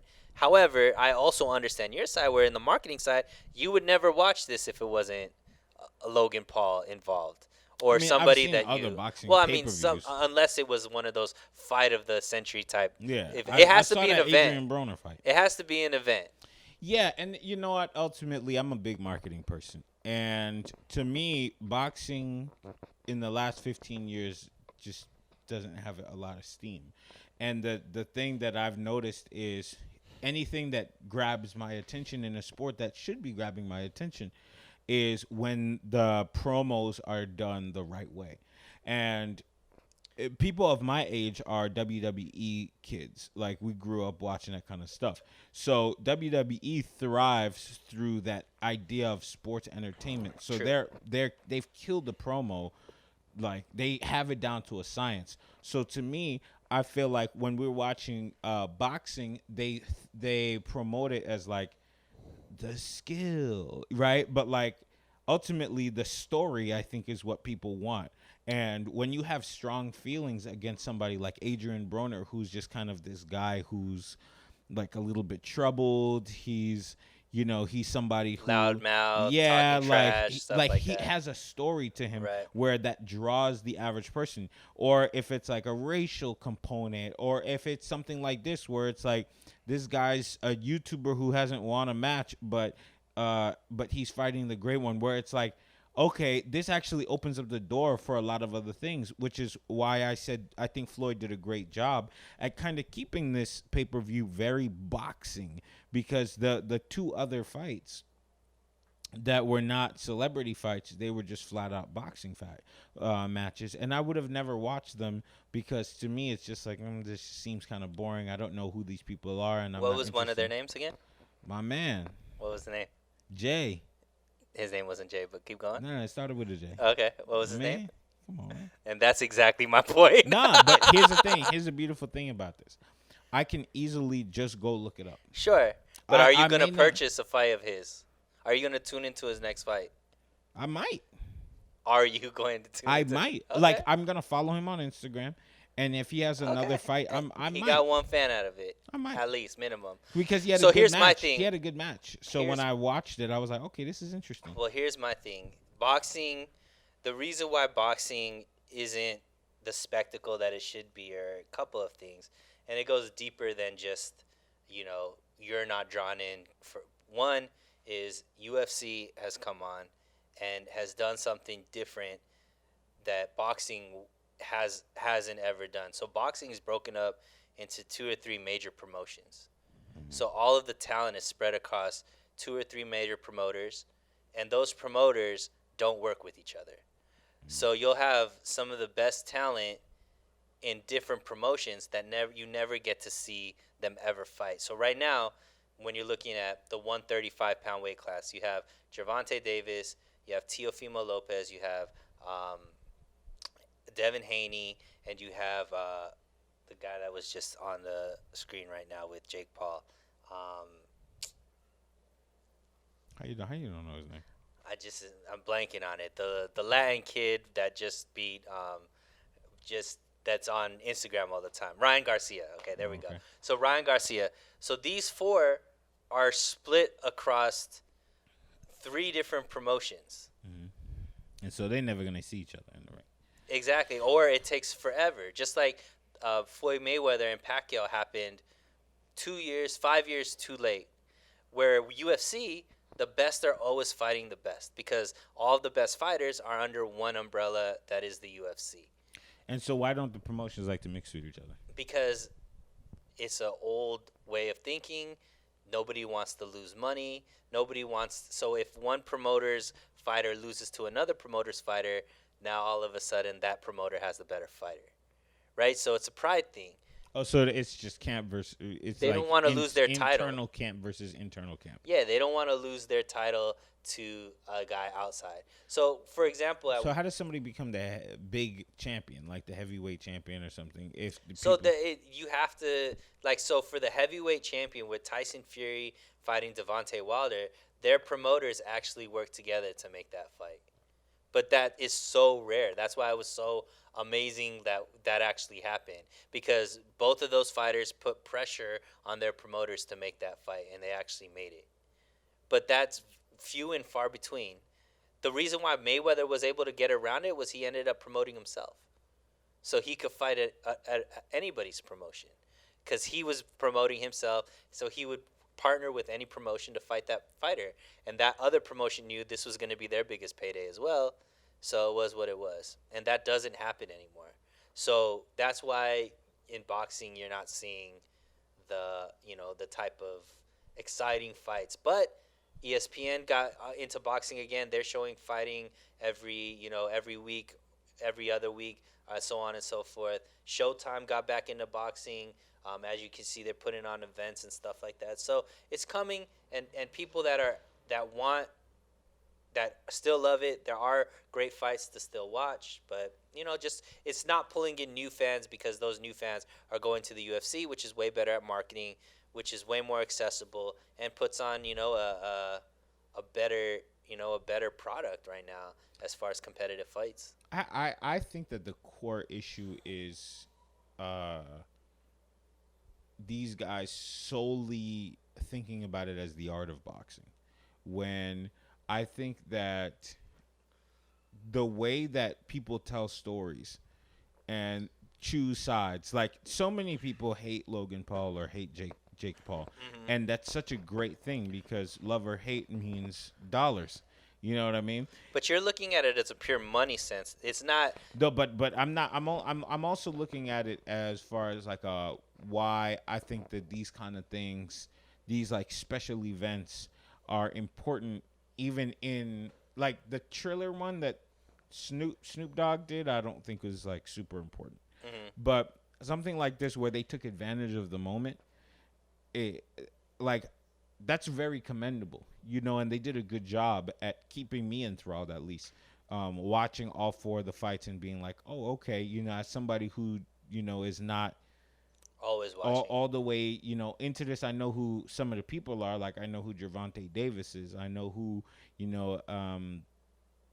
be it. Like, I know who some of the people are, probably because they're in hip hop culture too. But I think that to get people inside of this is just like the Super Bowl and having people stick around after the game to watch the show afterwards. Right.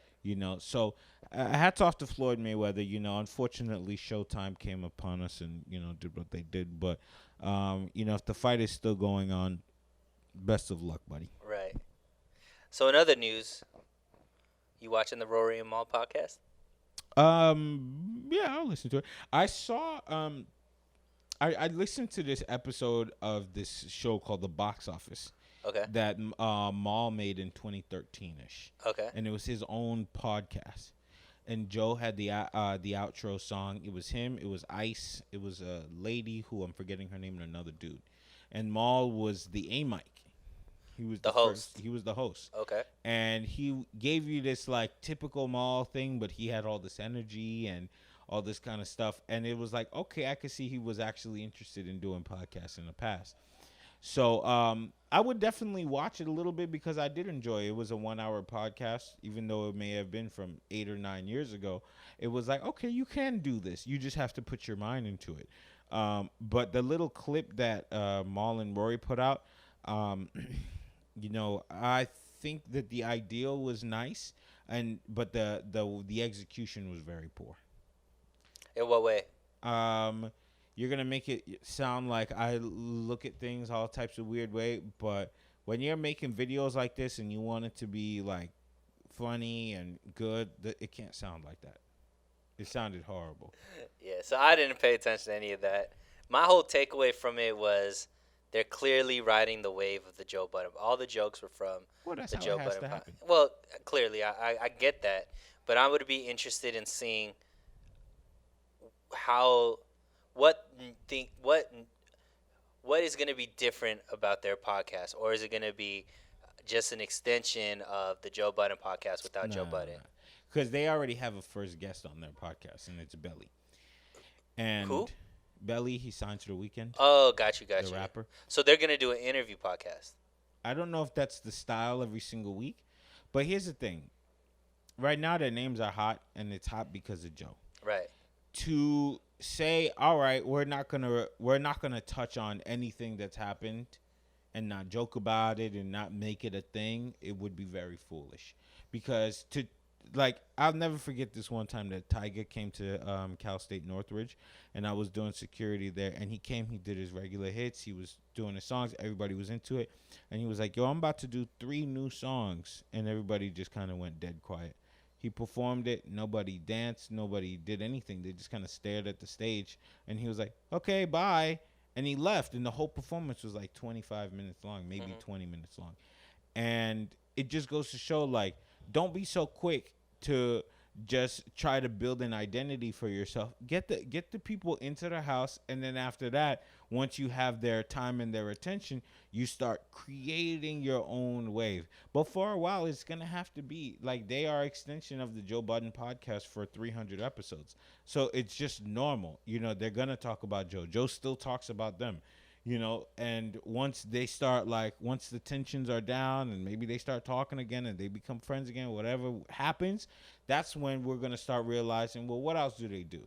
Now that we've all kind of weaned away from this Joe Budden effect, what else are they interesting? What else do they bring to the table? And I And know that's that's what going I'm to be interested in tough. seeing because, you know, I think they were a good yin to Joe Budden's yang, but I don't know if Did that. you? Well, in the sense that like Joe Budden needs to play off of people. He can't be like a Bill Burr that's just him in front of a mic and we're gonna listen. He needs people to like be like he's gonna be like, you with me? You with me? Like he needs that energy because of his insecurities and whatever, right? You know what I mean? Yikes. So Yeeks. yeah, so like he needs an ish. He needs Ice. a ice. He needs a Parks there. He needs a save on. Like he needs that there to be able to unlock true Joe. So I think that Rory and Maul were good at that. But that we've seen it. Rory and Maul's episode without Joe, Mhm. I wasn't.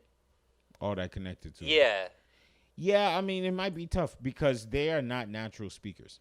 They're not people who are going to go out there and give their opinion the way that Joe will. Now, Joe they're not does. performers. They're not performers, correct, but they're not natural speakers either.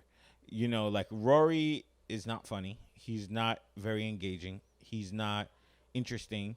He doesn't really know how to create a story structure.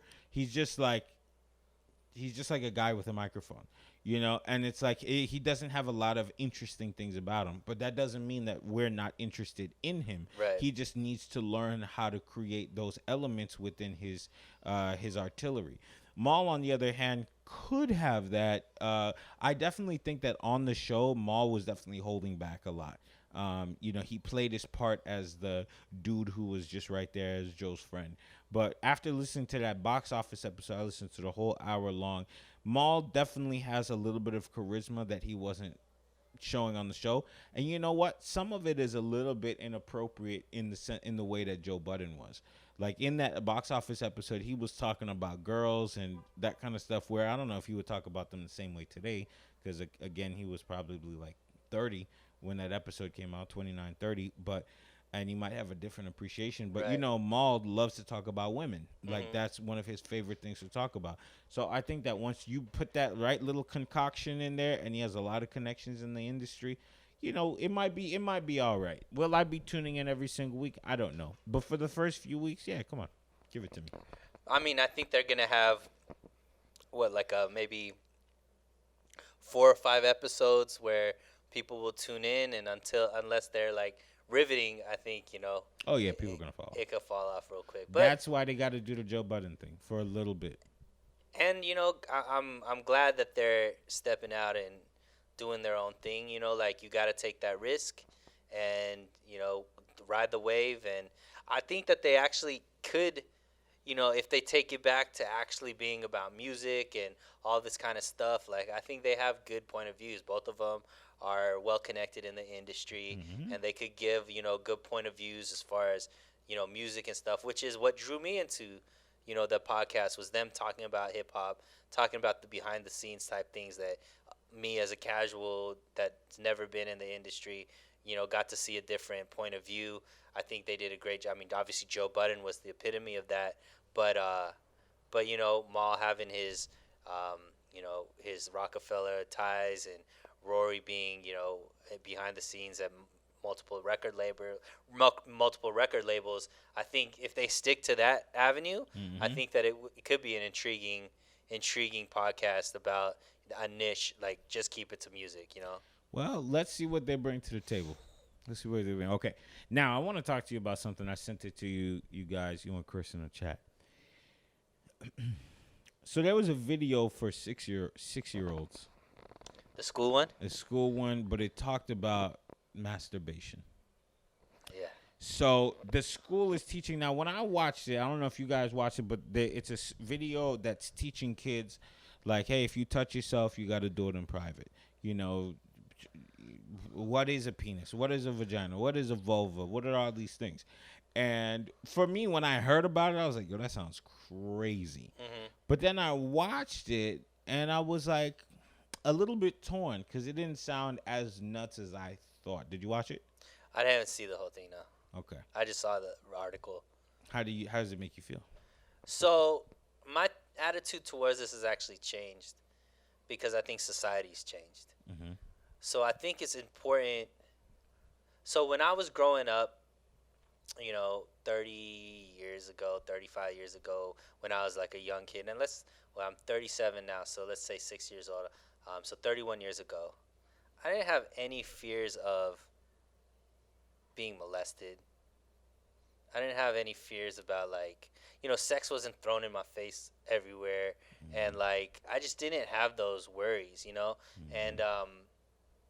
I was pretty innocent, I would say, just like majority of the kids that I think I grew up with were pretty innocent. And I remember I learned my first sex education was in 5th grade, so I was probably maybe 10.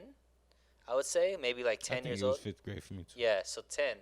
But nowadays, you see all of these pedophile rings, and all of these stories that you see about kids getting molested and stuff. I think it's more important that at a younger age they start understanding like what's off limits, what is this, why is this a bad thing, what does this mean. Like I think you have to understand a little bit younger, just because unfortunately innocence is being taken away at younger age.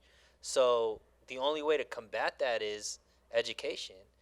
And so I haven't seen the video to see if it's done in a tasteful way, or to see if it oversteps any boundaries that I may have or morals that I may have. But as far as the overall overreaching uh, thought process of teaching a younger age group um, about sex, and about what your penis is, what your vagina is, like you know I didn't even know what a vulva was. yeah. I didn't heard I, of I that. mean, I think because of society, unfortunately, it is what it is. You gotta kind of teach them younger. So I didn't think about it in that way. When I watched it, I came in there thinking like, they're gonna just be like, yo, look, if you're feeling horny right now, just pull it out. That's what I was, because the people who sent it to me were like just enraged, Uh-huh. and I was like, okay, this gotta be a crazy video. And then I watched it, and a lot of it was in the same sense of how I got sex education in the 5th grade, where it wasn't like mommy and daddy love each other, and no, it was just like, yo, you have this thing called a this and a that, scientific terms. It goes inside of here. You could catch AIDS and die, and it was like, whoa. It was not this sweet thing. Right. It wasn't this thing that made even us excited to just be like sexually active. Just science. Yeah, it was just like, this is what happens. And that's it. And they even showed us a video of, like, if I remember correctly, like the penis going inside of the vagina, and it was not sexy at all. It was very, like, it wasn't even awkward. It was just more like, damn, this is kind of boring. As kids, we were just like, okay, thanks for showing me this, but like there was no fun part of it. So when I watched that, it's definitely a cartoon, but she keeps it kind of sciencey. She doesn't. She does play on the fact that the kids are kids and they're 6 years old. So she's like, hey, have you noticed that, older kids, if they want to do this, they do this in private. So when they're not out and about, they're not. Right. But something that's interesting about that video to me is that the little girl is like, hey, when I'm in the shower, I like to do this, and it's like, maybe it might be a good thing to teach the little girl what she's doing at that age, because I've heard so many women at my age say, yo, when I was 5, 6, 7, 8 years old, I used to take the shower head and go crazy with it. But I didn't know what it was. And it's like, what if we not only teach them the scientific part of things, but we also inform them, like, hey, look, these things you do in private. This is not something you want to come to school and start doing on yourself. Little Tyler, little Jimmy, you're not coming to school and pulling your pants down and doing all this stuff. But if you do it, here's what you need to understand what it is. The only thing that I want to know is, do the parents consent to the students being educated about this or not? Because at the end of the day, those are not your kids. They're not kids of the government. They are somebody's kids. So are they signing some paperwork that in the says 5th grade, we did have to get our parents' permission. I did too. Yeah. Because my mom definitely wasn't about to talk to me about that stuff. Yeah. So we definitely had to go home, get a permission slip signed. And I think that is a key thing, because from what you're seeing, less and less parental permission is needed. Yeah, for and certain that's a big things. a big problem for me. And that I think we're on the same page, where the state needs to not infringe that much, as far as like letting parents have more control over what they want to expose their kids to and what they don't. It's only right. But I have changed my stance on, like, at a younger age, you have to be, you can't like being taboo about certain things, like when it comes to sex and sexual parts and stuff like that, can actually be a harmful thing, because unfortunately there's a lot of weirdos and sickos out there, and the more your kids know, or the more kids know, the better off they can protect themselves, and at least know, hey, this is a bad thing, and I don't want to be a part of this and stuff, so on and so forth. So well, I don't know if kids are going to have the wherewithal to know that they need to protect themselves from that. But even just kind of exposing them to it in a very, like, low level, I don't know if it's a bad thing. Yeah. So either way, I'm a little bit surprised that I think about that, because there was something that happened a year or two ago, and it did bother me as a person who doesn't have kids. And I was just like, ugh. Like, but today, after watching the video, only afterwards, because before I was like, yo, that's freaking nuts. They're just teaching your kids any old thing. But now I'm just kind of like, damn, I might be a leftist. All right, so with that being said, story of the week. What's your story? I got one too. Story of the week. So our favorite girl, Alexandria Octavio-Cortez. Ocasio. Ocasio, there we go, my bad. AOC is what I call Hey, you her. don't talk about My Latin queen that way. I mean, she's all of our Latinx queen. queens. So, Latinx. my bad. Latinx with a white man. Uh, so Her Alexandria. abuela. Miss Abuela. So this is from Yahoo News. It says Ocasio-Cortez earlier this week tweeted out that her grandma is ill and hasn't yet received hurricane relief in the wake of Hurricane Maria, which hit the U.S. territory more than 3 years ago. In her tweet slamming former President Donald Trump over delayed relief in Puerto Rico, the New York lawmaker shared photos showing bare living quarters with ceiling tiles peeling off of the buckets set up around a room to catch dripping water. Okay, so what ended up happening is Matt Walsh from the Daily Wire, he fake cared and was like, I'm going to start a GoFundMe page Right. to help raise enough money to help your abuela. All right. With that being said, he kind of took a jab at her because she isn't a proud owner of a Tesla, and he said, the average cost of a monthly payment for a Tesla is about $4.99. So I'm gonna start off the GoFundMe by donating $4.99. And then challenged a whole bunch of other conservative journalists who all did the same thing. They all put the money in, and they raised $100,000, and then she rejected it. Right.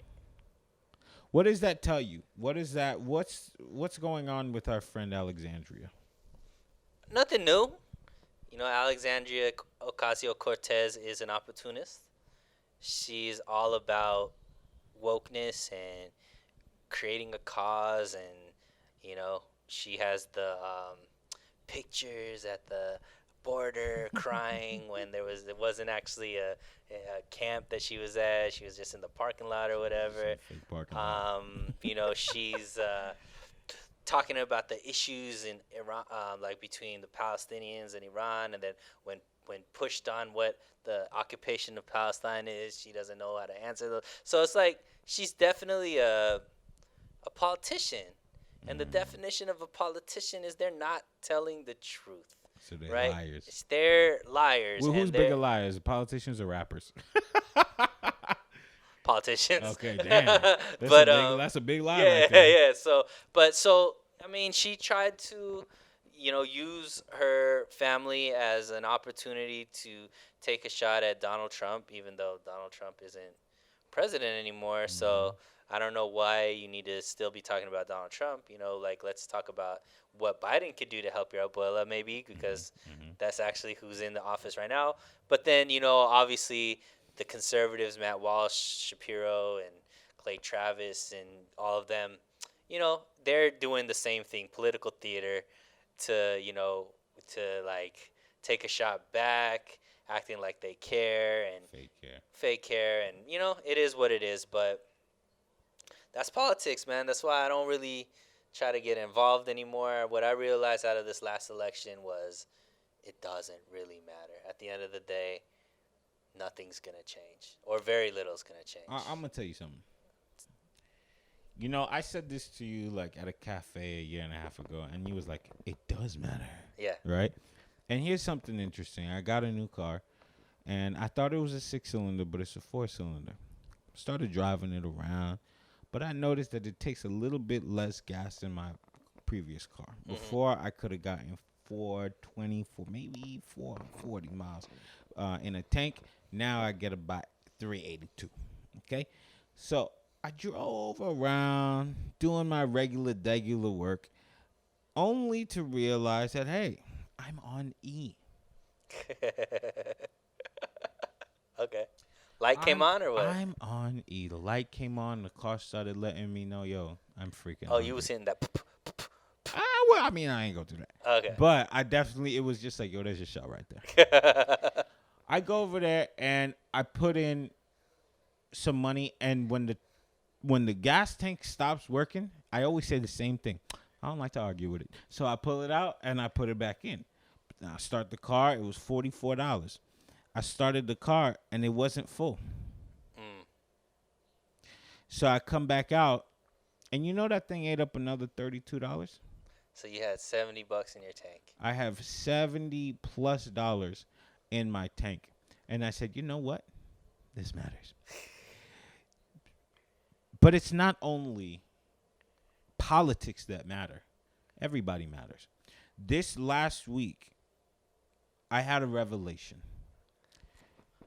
Why are you here? Like in a religious type No, of a no, sense? no. Just why are you here? Because my mom and dad had sex and I Why was the you say fastest it like swimmer.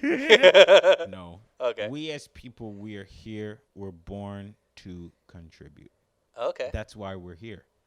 And oftentimes, people feel like we're just a cog in the wheel.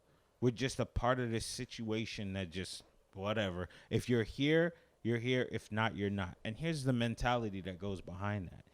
Like your job will just replace you, right? You Right. leave, you go on vacation, you quit, you whatever it is, your job will just replace you. Right. But COVID taught me something, and it's the importance of people.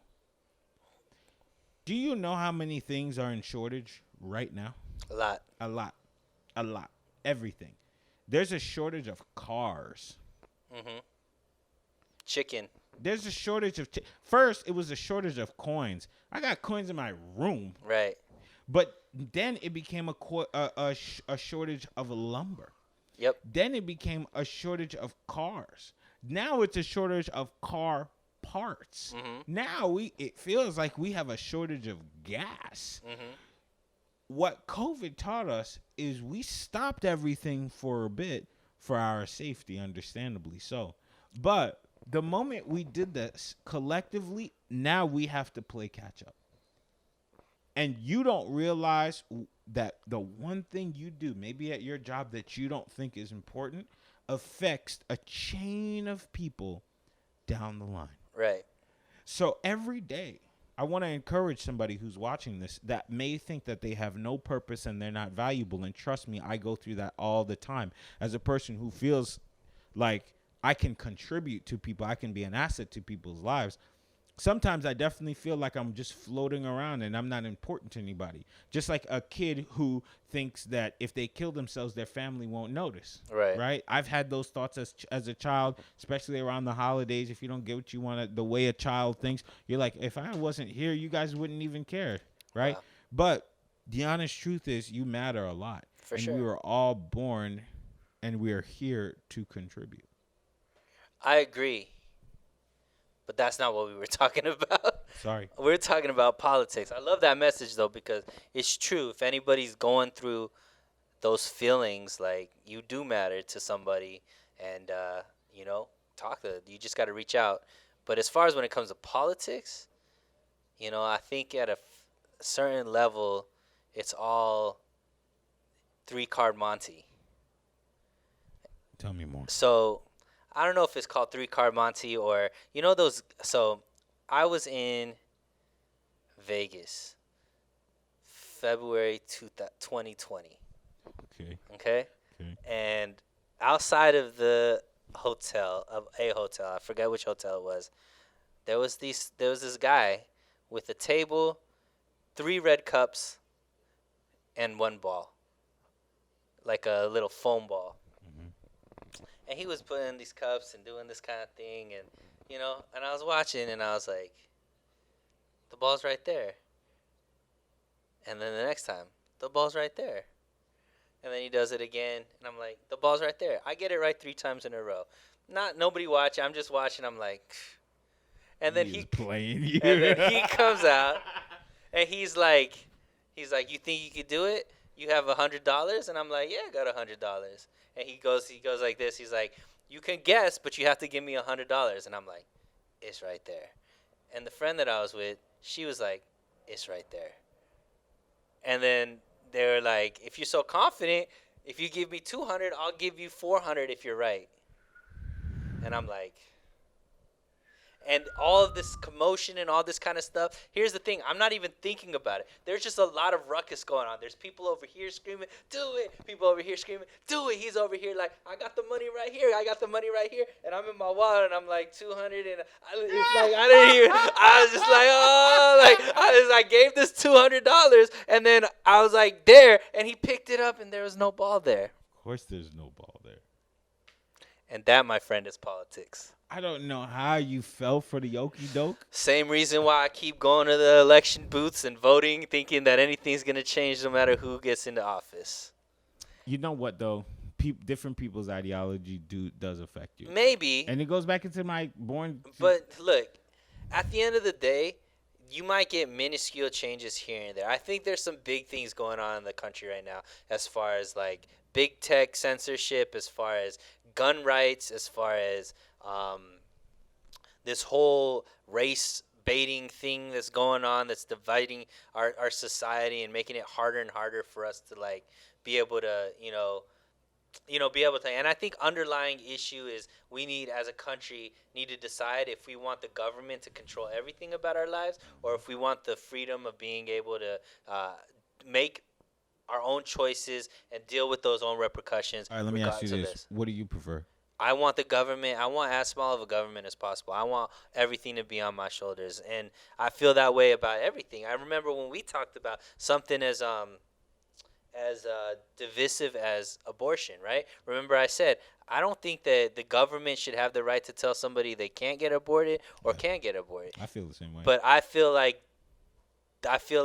the government shouldn't make a decision either way, because at the end of the day the government is about the people, and the people should be able to decide what their money is funding and what their money isn't funding. So that's how I feel about most everything, is like, let the money, like certain things like military and all this kind of stuff, like us as a people probably can't put it together on a level as, and maybe even then I'm naive to think that maybe it is true that if they just gave it to the people, we would do better creating police forces, creating school boards, creating military, all that kind of stuff. However, I think for most things, keeping the money, keeping the power in the hands of the people, you're gonna get more efficient and more successful ways of doing things, because I feel like people care at a more local level than they do 3,000 miles away sitting in DC. They Mm-hmm. don't care about what's going on in North Hollywood right now. You know what I mean?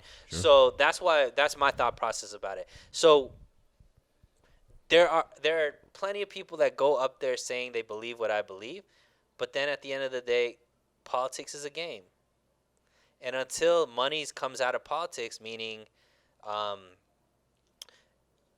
meaning re-election isn't like, the minute somebody gets into office, the next thing they're doing is trying to get reelected, right? And to get reelected, you need money, and the people with the biggest pockets are going to end up being the ones that have the most say, because they're the ones that are going to help you get reelected. And at the end of the day, until that changes, it doesn't matter what Kelby Joseph thinks or what Sunil Gatonde thinks. At the end of the day, it matters what Big Pharma thinks. It matters what Big Oil thinks. It matters what Halliburton thinks.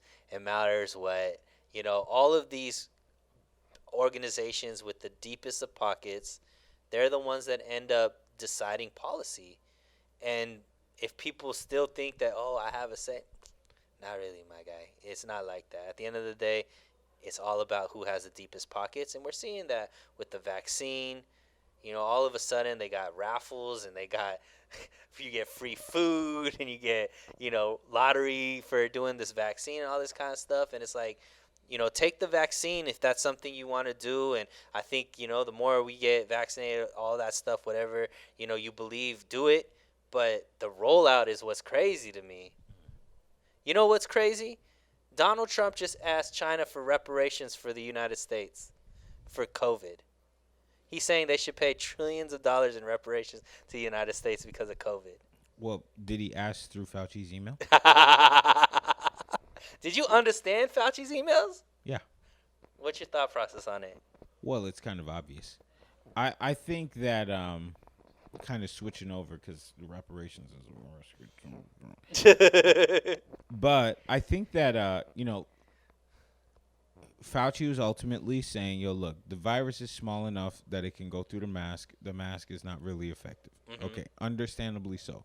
Now, there's an argument that can be made that, this is early on in COVID, Mm-hmm. and we didn't understand what it was, and he just did what he thought was best or smartest or brightest. Okay, Then there's the second argument that, let's say, for example, a state like California, a state like New York, that went super masked up, and in December, the numbers spiked all the way up.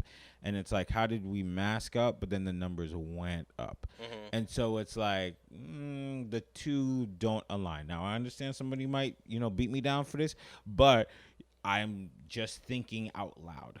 Okay. So I don't think that Fauci had this divisive plan to get everybody to wear a mask for an evil reason. I actually think that he decided, or his team decided, to spread the message of wearing a mask for the mental health of the country.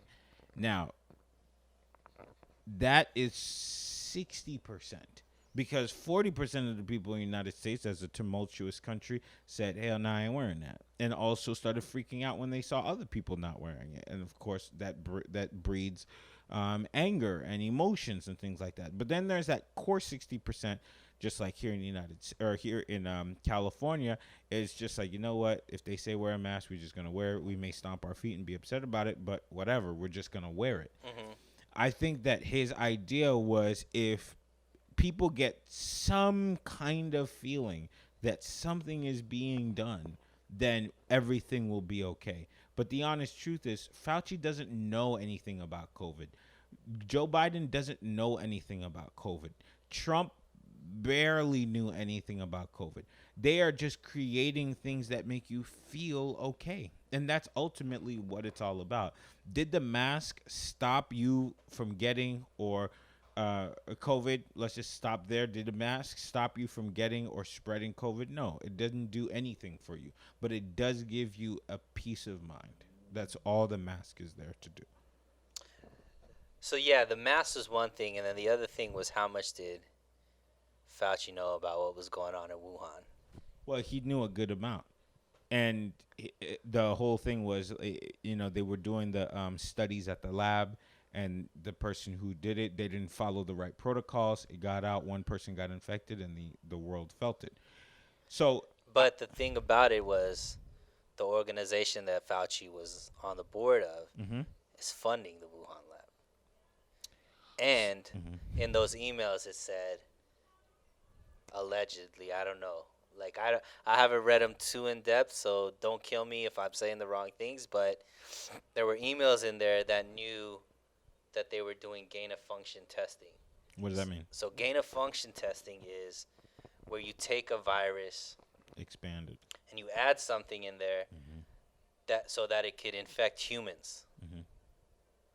And so, which sounds nuts, right? So a virus that maybe was in monkeys, or a virus that was in bats, Bat. or any kind of animal that isn't necessarily going to be accepted by a human. You add something so that it can affect a human, and that is what gain of function is. So Rand Paul, who is a doctor He's an as well, optometrist. yeah, an ophthalmologist, Ophthalmologist. as well as a senator, has had epic battles with Fauci in Congress, in the Senate hearings, about how much Fauci knew. And Fauci said that there was no gain of function testing in that he funded. He knows nothing about gain of function testing. Well, there was emails saying that he realized that they were doing gain of function testing. So that's one of the things that came out. And the thing that's scarier about that is so with COVID, I think it killed about 1%, maybe 1 or 2%. 1%, about Yeah, 1%. about 1% of the people, which obviously is horrible. But there's another that they said, like a SARS disease, Mm-hmm. that kills 10% of people That's out and about right now. that they were doing gain of function testing with. Mm-hmm. So if it ever did get out like this, Mm-hmm. we're talking about 10 times the amount of fatalities. So, do you think it's a population control type thing? I mean, I don't know about conspiracy theories like that. What I do think is, until we get to a place in society where people can be like, I fucked up. So, We're not going to get the truth, is what I'm trying to say. So one thing I'll say is, first off, Rand Paul is a brother that makes a lot of sense. Sorry, he's not a brother, but he's a Guy. dude that he makes a lot of sense when he speaks, Hmm. and he's not scared to say what he feels. That's the first thing that I've always His noticed dad was about the him. OG. Yeah. Yeah, his dad ran for president a few times. Was a was one of the first people that really brought about these libertarian type thought processes. And his son obviously is taking the mantle from him. Yeah. I've agreed more than I disagree with Rand Paul. I'll say that. So, the second thing I'll say about this is this proves that Trump had a communication problem because Trump, in his own braggadocious New York old guy way, was trying to tell the people that this situation, but he just couldn't find the words to say it, and he did not back down about it.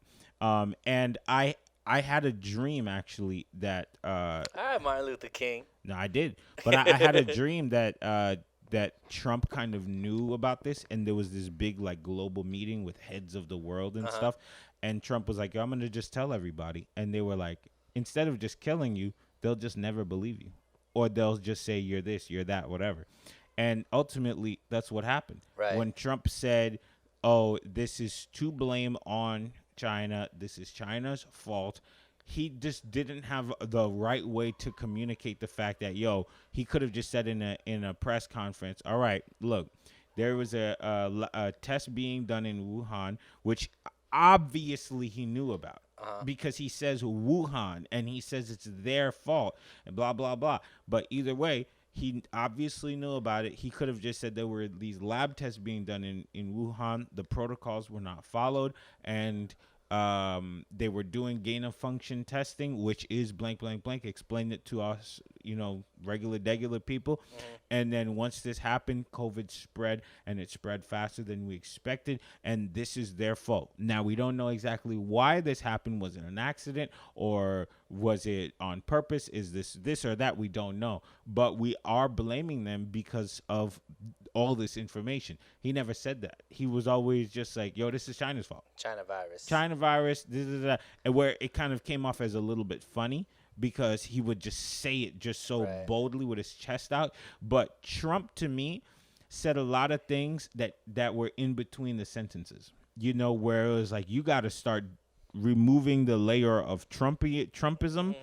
to really figure out, like, wait a second, what was he trying to say? Because we are 6 months into a Biden presidency, and some of the things that Trump has said, Biden has started saying them himself, just like, oh, this actually could have came from China. Hmm. Where it was like when Trump said it, everybody just said that he's racist Sure. or he's this or he's that. So 6 months in, how is it possible that the message has flipped all the way around from you're being racist to, you know what, this actually, we actually feel the same way. We just say it a different way. So to me, I just feel like these type of things. This is why the media and the heads of this country really did not like Trump. Aside from his issues with communication with the people and everything that people didn't like about him, but the campaign that they ran against Trump was because I think he knew enough information, and in his own certain way, he was gonna let people know. See, I don't think that there's anything Trump could have done There's nothing. that would have made this situation any different. And No, what I no, mean not by that, different, but why is this important that the email came out? Because ultimately there needs to be an investigation done. And it's not about changing what has already happened or what is happening. It's making sure we understand it so it doesn't happen again. but what I'm saying is, I, a lot these emails, I don't think really expose anything that we didn't already know. For sure. And what I mean by what I'm saying is that, like, that you're saying that now, all of these things that are happening out of, that, Biden is echoing a lot of the same things. Fauci now is echoing a lot of the same things. The the WHO is echoing a lot of the same things that Trump was saying, and it goes back to hydroxychloroquine, to this did come out of a lab in China, so on and so forth, right? at the end of the day, Trump had created so many enemies in the media Mm-hmm. that he could have said the sky is blue Mm-hmm. and they would have called him a liar. But that's the exact point that I'm But what making. I'm saying is I don't think that had anything to do with communication. That has to do with just Trump's personality. You can't Um, change who you are at 70 something years so yeah, old 72, to be 73. like now all of a sudden I'm not going to be this New York real Yeah. estate mogul that was most famous for you're fired. You know what No, I no, mean? no. I completely agree with you. And Because in what you're saying is you feel like there's a way that he could have communicated. I don't think Barack Obama, if he had, because I think Barack Obama is one of the most eloquent speakers, one of those people that you just listen to and society as a whole kind of melts and it's just like hmm whatever Barry says, I'm gonna listen to, right? hmm I don't think if he had the same type of policies, ideas, and personality as Trump, as far as like what Trump was trying to accomplish, hmm he wouldn't have even been able to get it through with the way our country is right now. okay, so you said a whole lot of stuff there, and I think that there's so much to break down Go ahead. into this. So, but and I don't want to take too much time out of this. But first of all, I'm agreeing with you on the Trump's personality part. Trump's personality is, I would say, 85% of the reason why he's just not president right now. Right. It's just his personality. He's a little too, Abrasive. yeah, he's just too much him, for people to handle. Um, Especially in today's society. yeah, it's just he would have been the perfect president for America 40 years ago, or 30 years ago, where we might have been in a Cold War or something like that, where America was looking for a tough guy.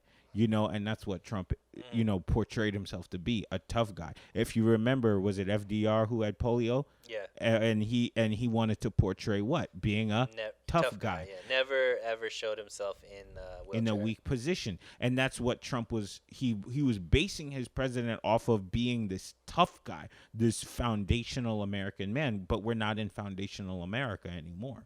So why I keep saying it's a communication problem, and I had this exact conversation with a friend of mine where I said what you said. It does not matter if Trump sat down and told the people, hey, look, here's detail 1, detail 2, da, da, da, da. This is what happened, and people would have just been like, okay, right? Because Trump had already shot himself in the leg by being Trump. That's just the unfortunate truth. And the media and everybody who is up in those powers that be chambers, they already knew that all they had to do was wait on Trump to Trump, and they would just take that and twist it whatever way that they wanted to. Barack Obama, they didn't have that luxury to do that with him. Barack Obama was too smooth with the words, and he was so emphatic about being this great guy that you couldn't just flip it around. The guy's biggest issue was that he wore a tan suit. So, ultimately, like you got But it also depends on, you got to understand where most of the media leans. yeah, and I totally understand that. So it's not that necessarily you couldn't flip the words. It was that nobody was really attempting to flip the words. Exactly. So that's a big difference, because what I'm saying is you're saying that there's something Trump could have done different. Yes. I'm saying that there's nothing he could have done, because at the end of the day, he's there's Trump. 75% of the media Mm-hmm. that's looking for any way To get rid of him. to spin what he's going to say. And I agree with you. Mm-hmm. I'm still saying, because one of the most disappointing parts of Trump being Trump is that there are moments where he should have been himself and he wasn't. Like in the presidential debate when Joe Biden said, this guy told everybody to drink bleach. First of all, if you watch the video, he never once said that. Right. In fact, if you watch the whole video, the expert who was before him was referencing bleach, and Trump came in and referenced bleach the exact same way the expert referenced it. But in the presidential debate, when he had the opportunity to that wrong of whatever the media was saying. He just said that was a joke. And I was just like, you're a freaking idiot. Why would you say that? Right. Because you now are saying, yeah, the media was right. I did tell people to drink bleach. Mm-hmm. But you didn't say that. So, in those moments where you have to be yourself, you cowered it down, where I think that for me, that changed some things for me, because when I was looking at him, I was like, bruh, this is your moment to make the story right. Mm-hmm. You could have clowned 100 million people that are watching right now just by saying, yo, just go back and watch the video. And then you come back and let me know when I said it. Right? But he didn't say that. So for me, I think that, yes, there is nothing Trump could have done because they already didn't like him. Mm-hmm. They already don't like him. But that doesn't mean you go out without a fight. So for me, I just think that if you are, because like I spoke to somebody the other day and I was trying to make this point to them. I was like, yo, look, Trump said all this China stuff a year ago. He did. And they said, actually, Trump said it was the China virus. And I was like, no. He said it's the China virus, but he also said this is to be blamed on China. This is this. And he said all of this stuff. But, of course, people only remember the jokey part of Mm-hmm. the Chinese virus, the Kung Flu, all this stuff. And it's like, unfortunately, the guy's personality shot himself in the leg, as well as the media took the other gun and shot the other leg. Mm-hmm. So for me, it was like you had these moments where your communication skills were so low that you couldn't relay the message. And being a great leader means relaying great messages as a great communicator. And that's one of his weakest points, because there are so many issues that happen outside of COVID that he just let the media run with it, and he never corrected them. Where it was like, there was a lot of moments where he could have just said, yo, look, either I didn't say that or you guys flipped it around and whatever. So, yeah, it's a mess. But Do you ever think an outsider is going to be able to be president again? And what I mean by outsider is somebody that doesn't come from politics. well, it's not unusual in our politics. Look at Ronald Reagan. He wasn't a true politician. Yeah, he was. He was a governor for He was California. a governor, but That's what I'm saying. Somebody that's not in any type of politics. Not governor, senator, congressman. shoot, maybe Caitlyn Jenner. You're laughing, but I kind I'm of like saying a lot go of the straight from president to straight from stuff. Being a regular citizen. regular citizen to president. I Because Caitlyn Jenner will not become president. she won't become president, but she might be governor. Yeah, but then that would be her first step into politics, and then if she moves it, It has happened before. who? I just can't put my finger on it right now, but I do know I don't it think has. it's ever happened before. It's always been Was Chester B. Arthur a governor? back then. I don't know who all those things, but I'm saying in the modern times, Oh, maybe well, The Rock. I wouldn't vote for him, but But I mean, he I- could be I don't that think type so. of persona. But I also think these politicians, they play a very specific game of they know a certain amount of knowledge, and because they want to protect themselves, they want to protect their pockets or whatever, they groom the people to become president. Like, whoever thought Barack Obama would be Barack Obama? Because before that, he wasn't somebody we all knew. Yeah, You know what I'm he saying? stepped on 2 years before doing like the Democratic National Convention You where see he what I'm gave saying? that speech. So, these parties and these groups, they groom their people to make Right. sure that they're the right ones who are playing the game the right way. But I think that the real issue with the outsider story is that if you're an outsider, you have to be rich enough to not care about what these people are threatening. Right. And I saw that in Trump. Not to say that I love Trump or I even like Trump or anything like that, but I think that Trump, as a great Disruptor. disruptor in the game, where he spoke on things with such bravado that I think every time he spoke, he was scaring people. He was scaring people with the amount of information that he wasn't scared to say. Mhm. And I think that you can so easily see the shift in Joe Biden, who is this regular career politician who, the moment the moment he comes back on, everybody's perception of politics goes back to regular. And that to me is the first thing that I noticed, because the disruptor is coming, and the media and the people who control your thoughts, they come out and they let you know this is not the guy you need to listen to. But when it comes to Joe Biden and all the things that he does, it's just kind of like, oh, whatever. It's fine. And it's not a big deal. And they make it all good and rosy. And, hey, go about your day. Yo, if your life sucks too bad, it's the same thing with black people. They voted Joe Biden in, and he said that night that he won the first time. He won 90 times. But that first time he was like, black people put me here. Black people I'm going to get your back. I'm going to have your back. But let's be honest. That's not what he wants to do. Keeping us angry at things that we may not even really need to be angry about is the way that they hold their power and they get what they want from us.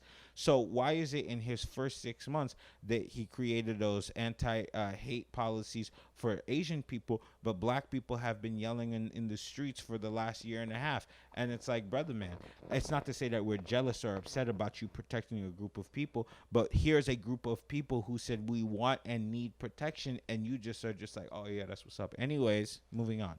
You see what I'm saying? Yep. So, and nobody has anything to say about it. If it was Trump, oh, even if Trump said, hey, you know what, we're going to do this, we're going to do that, they would have found the worst part about it. And that's the thing. So it's like they're playing a mental manipulation game with us, where it's obvious to see when you're standing back here, but if you're amongst the crowd, they are so easily directing your thoughts, your mind, and your views to become whatever it is that they want you to be. And that goes back to my conversation of the hate on business owners. Mm-hmm. Whew. Did you just take it full circle? I sure did. And at the end of the day, that's why I said it doesn't really matter. Because at the end of the day, the masses, I think that most voters in America are uninformed. Yeah. Because they rely on legacy media to educate them. Mm-hmm. And legacy media has an agenda. Yeah. Most everybody has an agenda. You have an agenda. I have an agenda. We all have agendas. But legacy media's agenda is very sneaky. Mm-hmm. And they're going to go for ratings money first, obviously. Mm-hmm. And what's best for the people second. So this is what I don't. This is the thing that kind of like is funny. All of these people that hate businessmen, hate Elon Musk, hate Jeff Bezos, hate all of these guys that are like billionaires and all close to trillionaires and all this kind of stuff, are fine with CNN, are fine with MSNBC, are fine with ABC and all these news stations. Because it doesn't have a face. But the thing is, their drive is the same drive as Jeff Bezos. It's the same drive as Google. Mm-hmm. It's the same drive as Elon Musk. They are all there to make money as much as possible. But for some reason, you don't trust Bezos, you don't trust Musk, but you trust CNN and you trust MSNBC that they're going to give you the truth and everything that you need to be educated. Doesn't make any sense. Yeah, like I said, this is a weird generation that we're in. A bunch of people want to be entrepreneurs. And I should throw Fox News in there too. Yeah, you should. Because I don't want to make it seem like I think Fox News is telling the truth. I don't think Fox News is telling the truth. They're also led by money first. And so... Well, that's what... Look, that's what business is. That is what it all is. It's all marketing first, marketing dollars second. Pick a side, yeah, and then just cheer kinda, for your yeah, side, whatever. So here's my thing. I think that we're in a weird generation where entrepreneurs want to be punished. We live in this... They want to be punished, but they just don't know it. They just don't know it. What do you mean? We live in a world right now where everybody has entrepreneurial goals. Everybody wants to be the biggest boss. Everybody wants to do this on their own. Nobody wants to be a worker. School didn't teach me anything, blah, blah, blah, blah, blah. But the honest truth is, if you really want that, then you would be all about yourself first. The greatest entrepreneurs, they're about themselves first, and they're about the people second, and in a good way. The people who are happiest, they cultivate and create wealth, and they also help others cultivate and create wealth by either creating opportunity or by sharing the money that they've earned for themselves. So with that being said, when you want to demonize people for creating things and they get to keep the larger piece of the pie, but you want to do the same thing, well, what side are you on? The people's side or the side of the demonizers? Because ultimately, there were years where I made less money than my employees because the government came and took up a huge fat chunk of my money. And what did they do with it? Can't tell you. Right? Or because you have costs. It's Yeah. not even always about the government. Like payroll, employee just gets cut a check, same amount of check, regardless of if there's more money coming in, less money coming Same in. old thing. And to be honest with you, I mean, I have a great team now, but I have worked with people who are only 25% capable of doing the work, and I got to pay them 100% of the money that I promised them. Mm-hmm. They're 10% capable of doing the work. Do you know how expensive training is? Do you know how expensive it is to just take time out to explain how to do things to people? It's a very, very sad and difficult thing, which is why they say it's lonely at the top, because not everybody's operating at that capacity. Mm-hmm. So ultimately, we live in this odd world where people are like, oh yes, we need to demonize business owners for making so much money and da da da da. But you know what? You're not capable of doing it yourself. You're not even capable of doing your own job. This is why I actually saw somebody say the other day, we have, I don't want to say women, but we have people who have low skills, but they're high. Earners. No, not high earners. They're high. They have high standards. Low skilled people with high standards. Imagine that. That goes back to the post of, yo, if you're making minimum wage, you can't afford a 2-bedroom Well, apartment. minimum wage isn't meant to. People that are making minimum wage aren't. That minimum wage job isn't supposed to be geared towards you sustaining your lifestyle off of. Well, you know what? FDR said that the minimum wage is created so that nobody's going hungry. Who actually, I can actually bring it up for you. But that was the philosophy then. Could be one thing, but in reality is another thing, because Thomas Sowell, who is a brilliant economist, Mm-hmm. if you look it up and look up his videos on YouTube about him discussing what minimum wage actually does, it actually prices people out of jobs. Yeah, it absolutely does. And the minimum wage is horrible for black people historically. And at the end of the day, it once again is the state getting involved in things that actually harm does more harm than it does good, because the minimum wage has never been a wage that's been able to cover the cost of sustaining a lifestyle. It never has.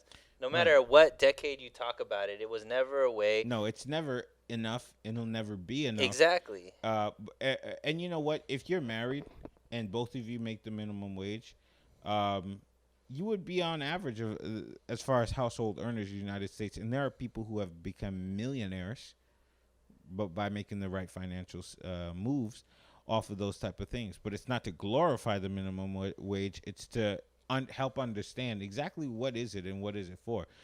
For me, when I was earning minimum wage, and when I earned minimum wage, it was $8 or something like. No, it was under $8. It was like 7.25. 7.25. That's what it was. 7.25. I never once said, "Oh yeah, awesome! Like I'm gonna keep this 7.25 forever." My goal was, okay, I'm gonna learn whatever I have to learn so that I myself can be more valuable, because the greatest asset that you have in your life is your income and your ability to earn, because guess what? You're here to contribute. Oh, look at that. So um, uh, FDR said, uh, man. There's so many comments. So if you follow the page Facts on Instagram, I know the person who runs the page. He's a great guy. But I wanted to talk about this because uh, it's just interesting to see like uh, the responses that people gave, like, oh, I have kids, I need a two-bedroom, I'm a single mother, I'm a this, I'm a that. And it's like, dang, I'm sorry to hear that, but I don't know why the onus has to go on a business to pay you more when you're not the most valuable person in the company and you don't have enough skills to move up. It's just difficult for me to understand the concept of, hey, yo, you're going to do the same thing. You're not making the company any more money, but we're going to pay you more because you have kids. It's the same reason why you wouldn't pay, like some people wouldn't pay, like you would pay $500 for one thing, but you wouldn't pay $500 for another thing.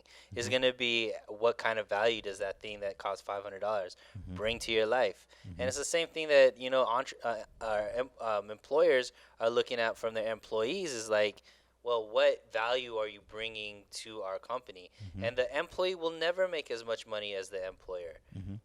and they shouldn't. They At the shouldn't. end of the day, Yeah. and we need to stop acting like it's. I mean, and I think that there is a certain movement that should be that we could be more effective as a capitalistic side. We need to have more compassionate uh, capitalism. Like I understand that aspect, but I also don't think that the average person that's yelling that all billionaires are evil or there should Mm-hmm. be no billionaires and all this kind of stuff understand what they're talking about.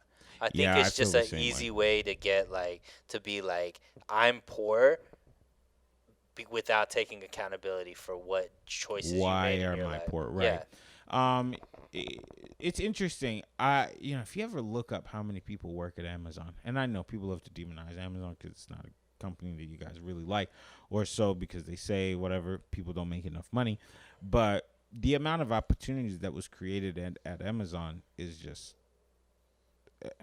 off of one or two people's ideas, and they turned it into hundreds of thousands of people working and feeding their families off at of that. good It's paying, just like it's nobody insane. makes less than $15 an hour at Amazon. It's insane, Yeah. right?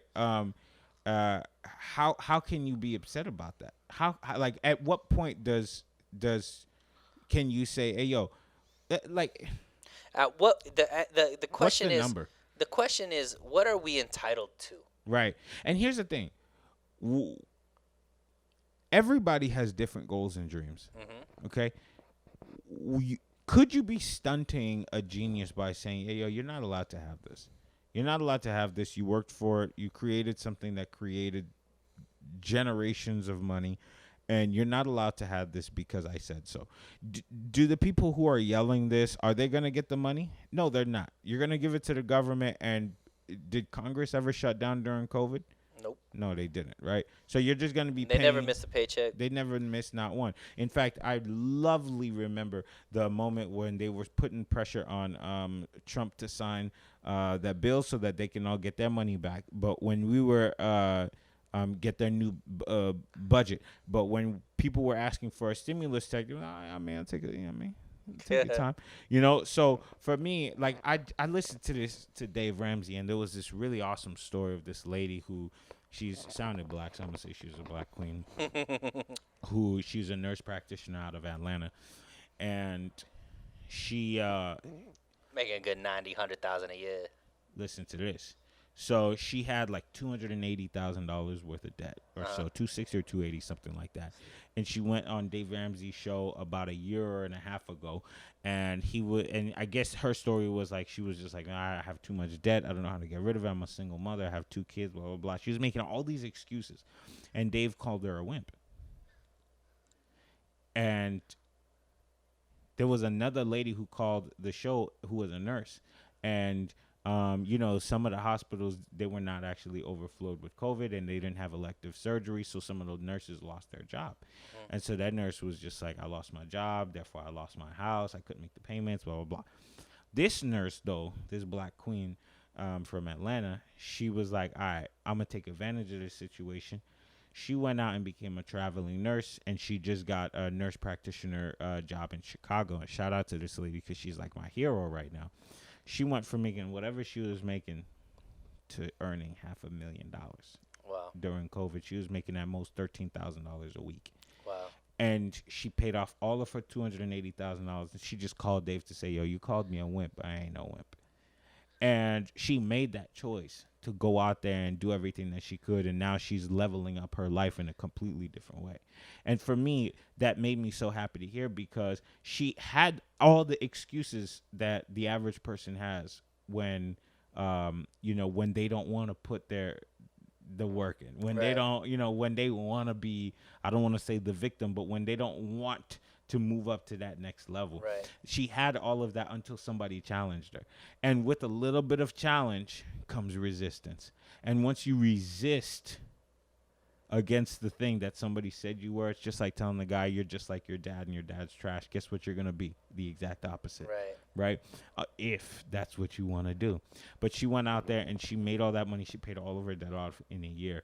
And that story just walked around with me all day today. From the moment I heard it, and it was just like, damn, that is just incredible. It just gave me a sense of power and happiness to hear that, you know what, if she can do it, I know that Sunil can too. Yo, and you know what's crazy is I think that we always focus on who we could blame versus what is the solution.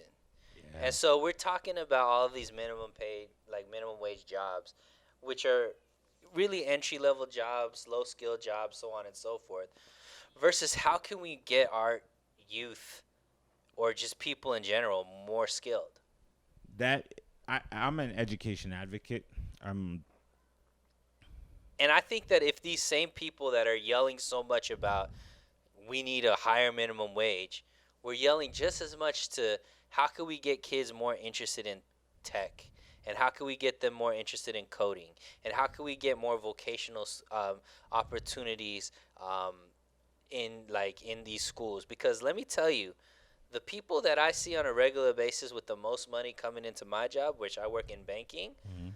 and I shouldn't say all of it, but I'm saying people that come in jumpsuits that are plumbers, electricians, construction workers, They're so on and wrong. so forth. Mhm. These guys got money. Yeah, it's a different kind of money too. Yeah, and It's take your girl money. yes, and I'm looking at them, and they're not the people that are in the suits, and they're not the people that are like necessarily the most eloquent speakers, and the people that are using the biggest vocabulary or that went to 4-year universities and all this kind of stuff. But financially, they're a lot more well off than a lot of these people that are Absolutely.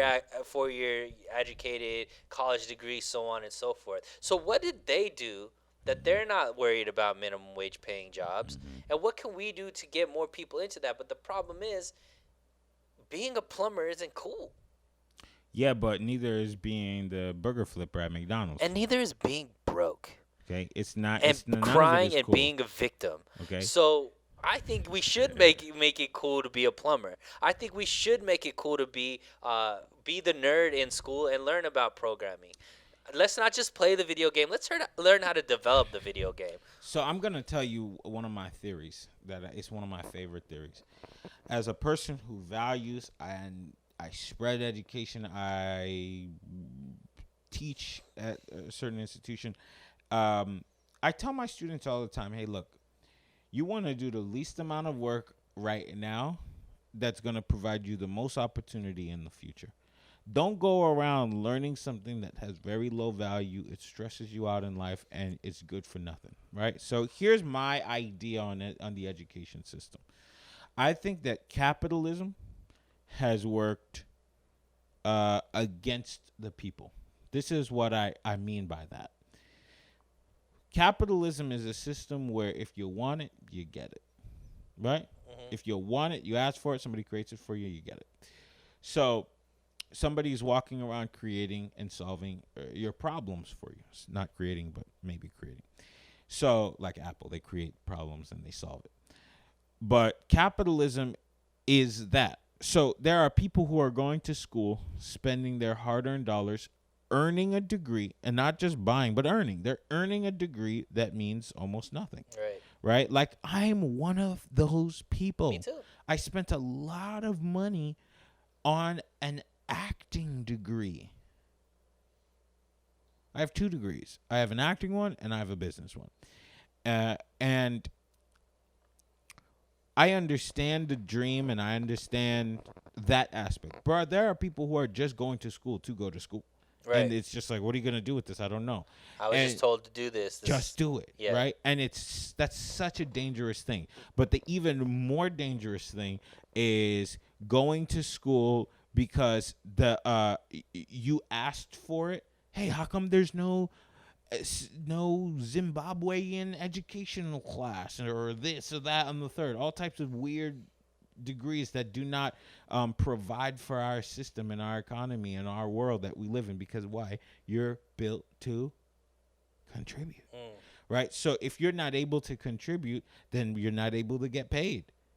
Right. You Or heard not about paid that? high. So in that case, these education systems, they're pouring money into things. And here's the worst part: you're gonna go to a school and say, you know what? I want to learn I want to learn history. Okay, I'm gonna get a degree in history.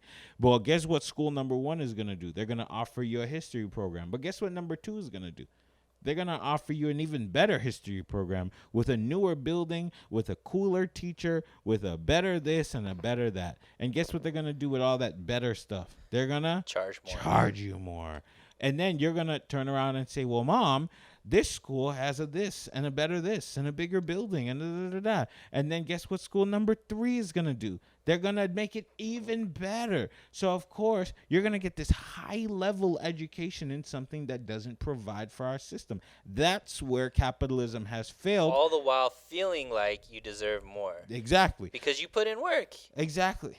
So, in this sense where now we've created a system where we can be like the Romans. The old ancient Rome started creating money and devaluing their money, and that is one of the reasons why ancient Rome collapsed in itself, because it went through hyperinflation. So it was Rome, Argentina, and what was the other country? I'm forgetting, but that was the deflation of countries, because guess what? Nobody has skills that are important to the development of the nation. For sure.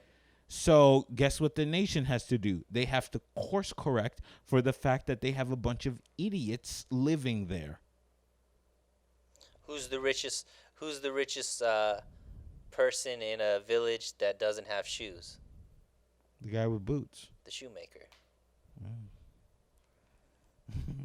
You know, so and that's what it is. It's like we want to feel like we're entitled regardless of the reality of what we're actually offering. Mm-hmm. It's like the person at work that calls off every other day that's wondering why they don't get the promotion. Or why the check is so small. Right. Basic math. Or the person that's like that it's like nobody would expect in basketball the person that scores 40 points a game to make less money than the person that scores 5 points a game. Right? They should all make the same. Right, but for some reason we understand that hey, that guy produces more than this person, yet we don't realize that in our everyday lives. Unfair is fair. And in a biblical sense, I love this because I just had a You conversation. taking us to church? Yes, because I had this conversation. We're going to end soon, promise. But I had this conversation with somebody that was saying that they just don't love a rich pastor. It doesn't make sense biblically. But you know what? When did God say he wants his people to be poor? There is this parable where there was these 3 guys. One of them, they all had money. One of them invested in something, made his money back, and then some. The other guy invested in something, made his money back, and then some. But then there was one guy. Who was that guy? Who took the money and he put it away. Who was it? And it didn't do it. It was a parable. Oh, okay. So it's not a person. It was just like a story that Jesus was Okay. telling. And he put it away. He hid it. And it didn't do anything. when those people invested their money, they create a circulation of wealth. Yes, they're going to make more because unfair is fair. So, in a biblical sense, if they're not stealing from anybody and they've created a circle of wealth, guess what? They deserve it. They deserve it. So, even God spoke about that in the parable. It says a foolish man or a foolish person, as I should say today, gets their money and they spend all of it. A wise man saves some. Mm-hmm. So it's all in our world today. There are crucial lessons that need to be taught, just like we're talking about with the kids learning about these certain things at a certain age. There needs to be. This is why I can't wait to be a dad. I can't wait because there are some things that I know that I wasn't taught this stuff as a kid, and it wasn't the school's fault, and my parents didn't know, but I know. Mm-hmm. And I can't wait to pass this stuff down to let the next generation know, like, hey, look, this is what you're going to do. Make sure that you always set something aside. You never know what's on the way. Make sure that you're creating something that creates for the next person. Don't ever be selfish in your adventures and your investments and the things that you try to do. Understand credit, debt. I understand it. Yeah. It's very important, and it's not bad to be successful. Right. Even in a Christian world or in a non-Christian world, in a Christian household or whatever, believe in the fact that if you work for it, if you reap it, you sow it. And realize that success can be defined in a multitude of ways, and it's not always who has the most money. Yeah. Because you can be very comfortable, very successful, not making $1 million a year. You know what's interesting? What? I want to say it is the number 3 largest pool of millionaires in the United States. Do you know who that is? No. People, what profession they are? What? Teachers. Interesting. Teachers who are criminally underpaid. They are the 3rd largest group of millionaires in the United States. Because at the end of the day, a person that's making $100,000 but spending $150,000 is not as wealthy as the person making $50,000 but that's only using $30,000. Bingo. There's so many lessons to learn. I think we had a great conversation. You had something else you wanted to talk about? Nah, we can save it. But I was trying to look on right now to see if there was any updates about the Logan Paul fight, but Jake Paul says that Logan Paul beat Floyd Mayweather, obviously. He's supposed to say that. Yeah. But Francis Ngannou, heavyweight champion of in the UFC, says that he's upset. He's like, how is Jake Paul or Logan Paul able to make $20 million as a YouTuber, and we're making way less as heavyweight champion of the world in UFC? Well, the beautiful thing about that is, man, it's about knowing your worth. Yeah. Here's the unfortunate part. I remember watching the Super Bowl with somebody, and they said no person throwing and catching a ball should make that much money. That money should go to doctors and teachers. Mm-hmm. Well, here's the thing. In a world, again, where entrepreneurs hate themselves, when you scream out, know your worth, you got to start believing it. Right. Okay? If you know you can pull $1 billion in revenue and you're asking for 100,000, and then you're going to turn around and say it was the white corporate boogeyman who did it to you, you're the problem, not them. Know your worth, know your value, and demand it. Preach.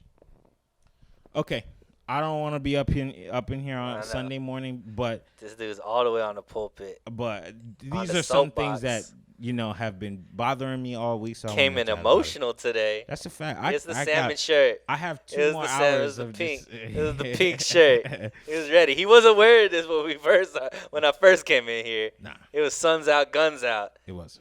Then he wore his emotional pink shirt, and All hell broke I loose. mean, it's because somebody ignored me, so I'm upset. Either way, weird men on the internet. Sorry we couldn't watch the whole Paul fight, but We'll see you next time. peace.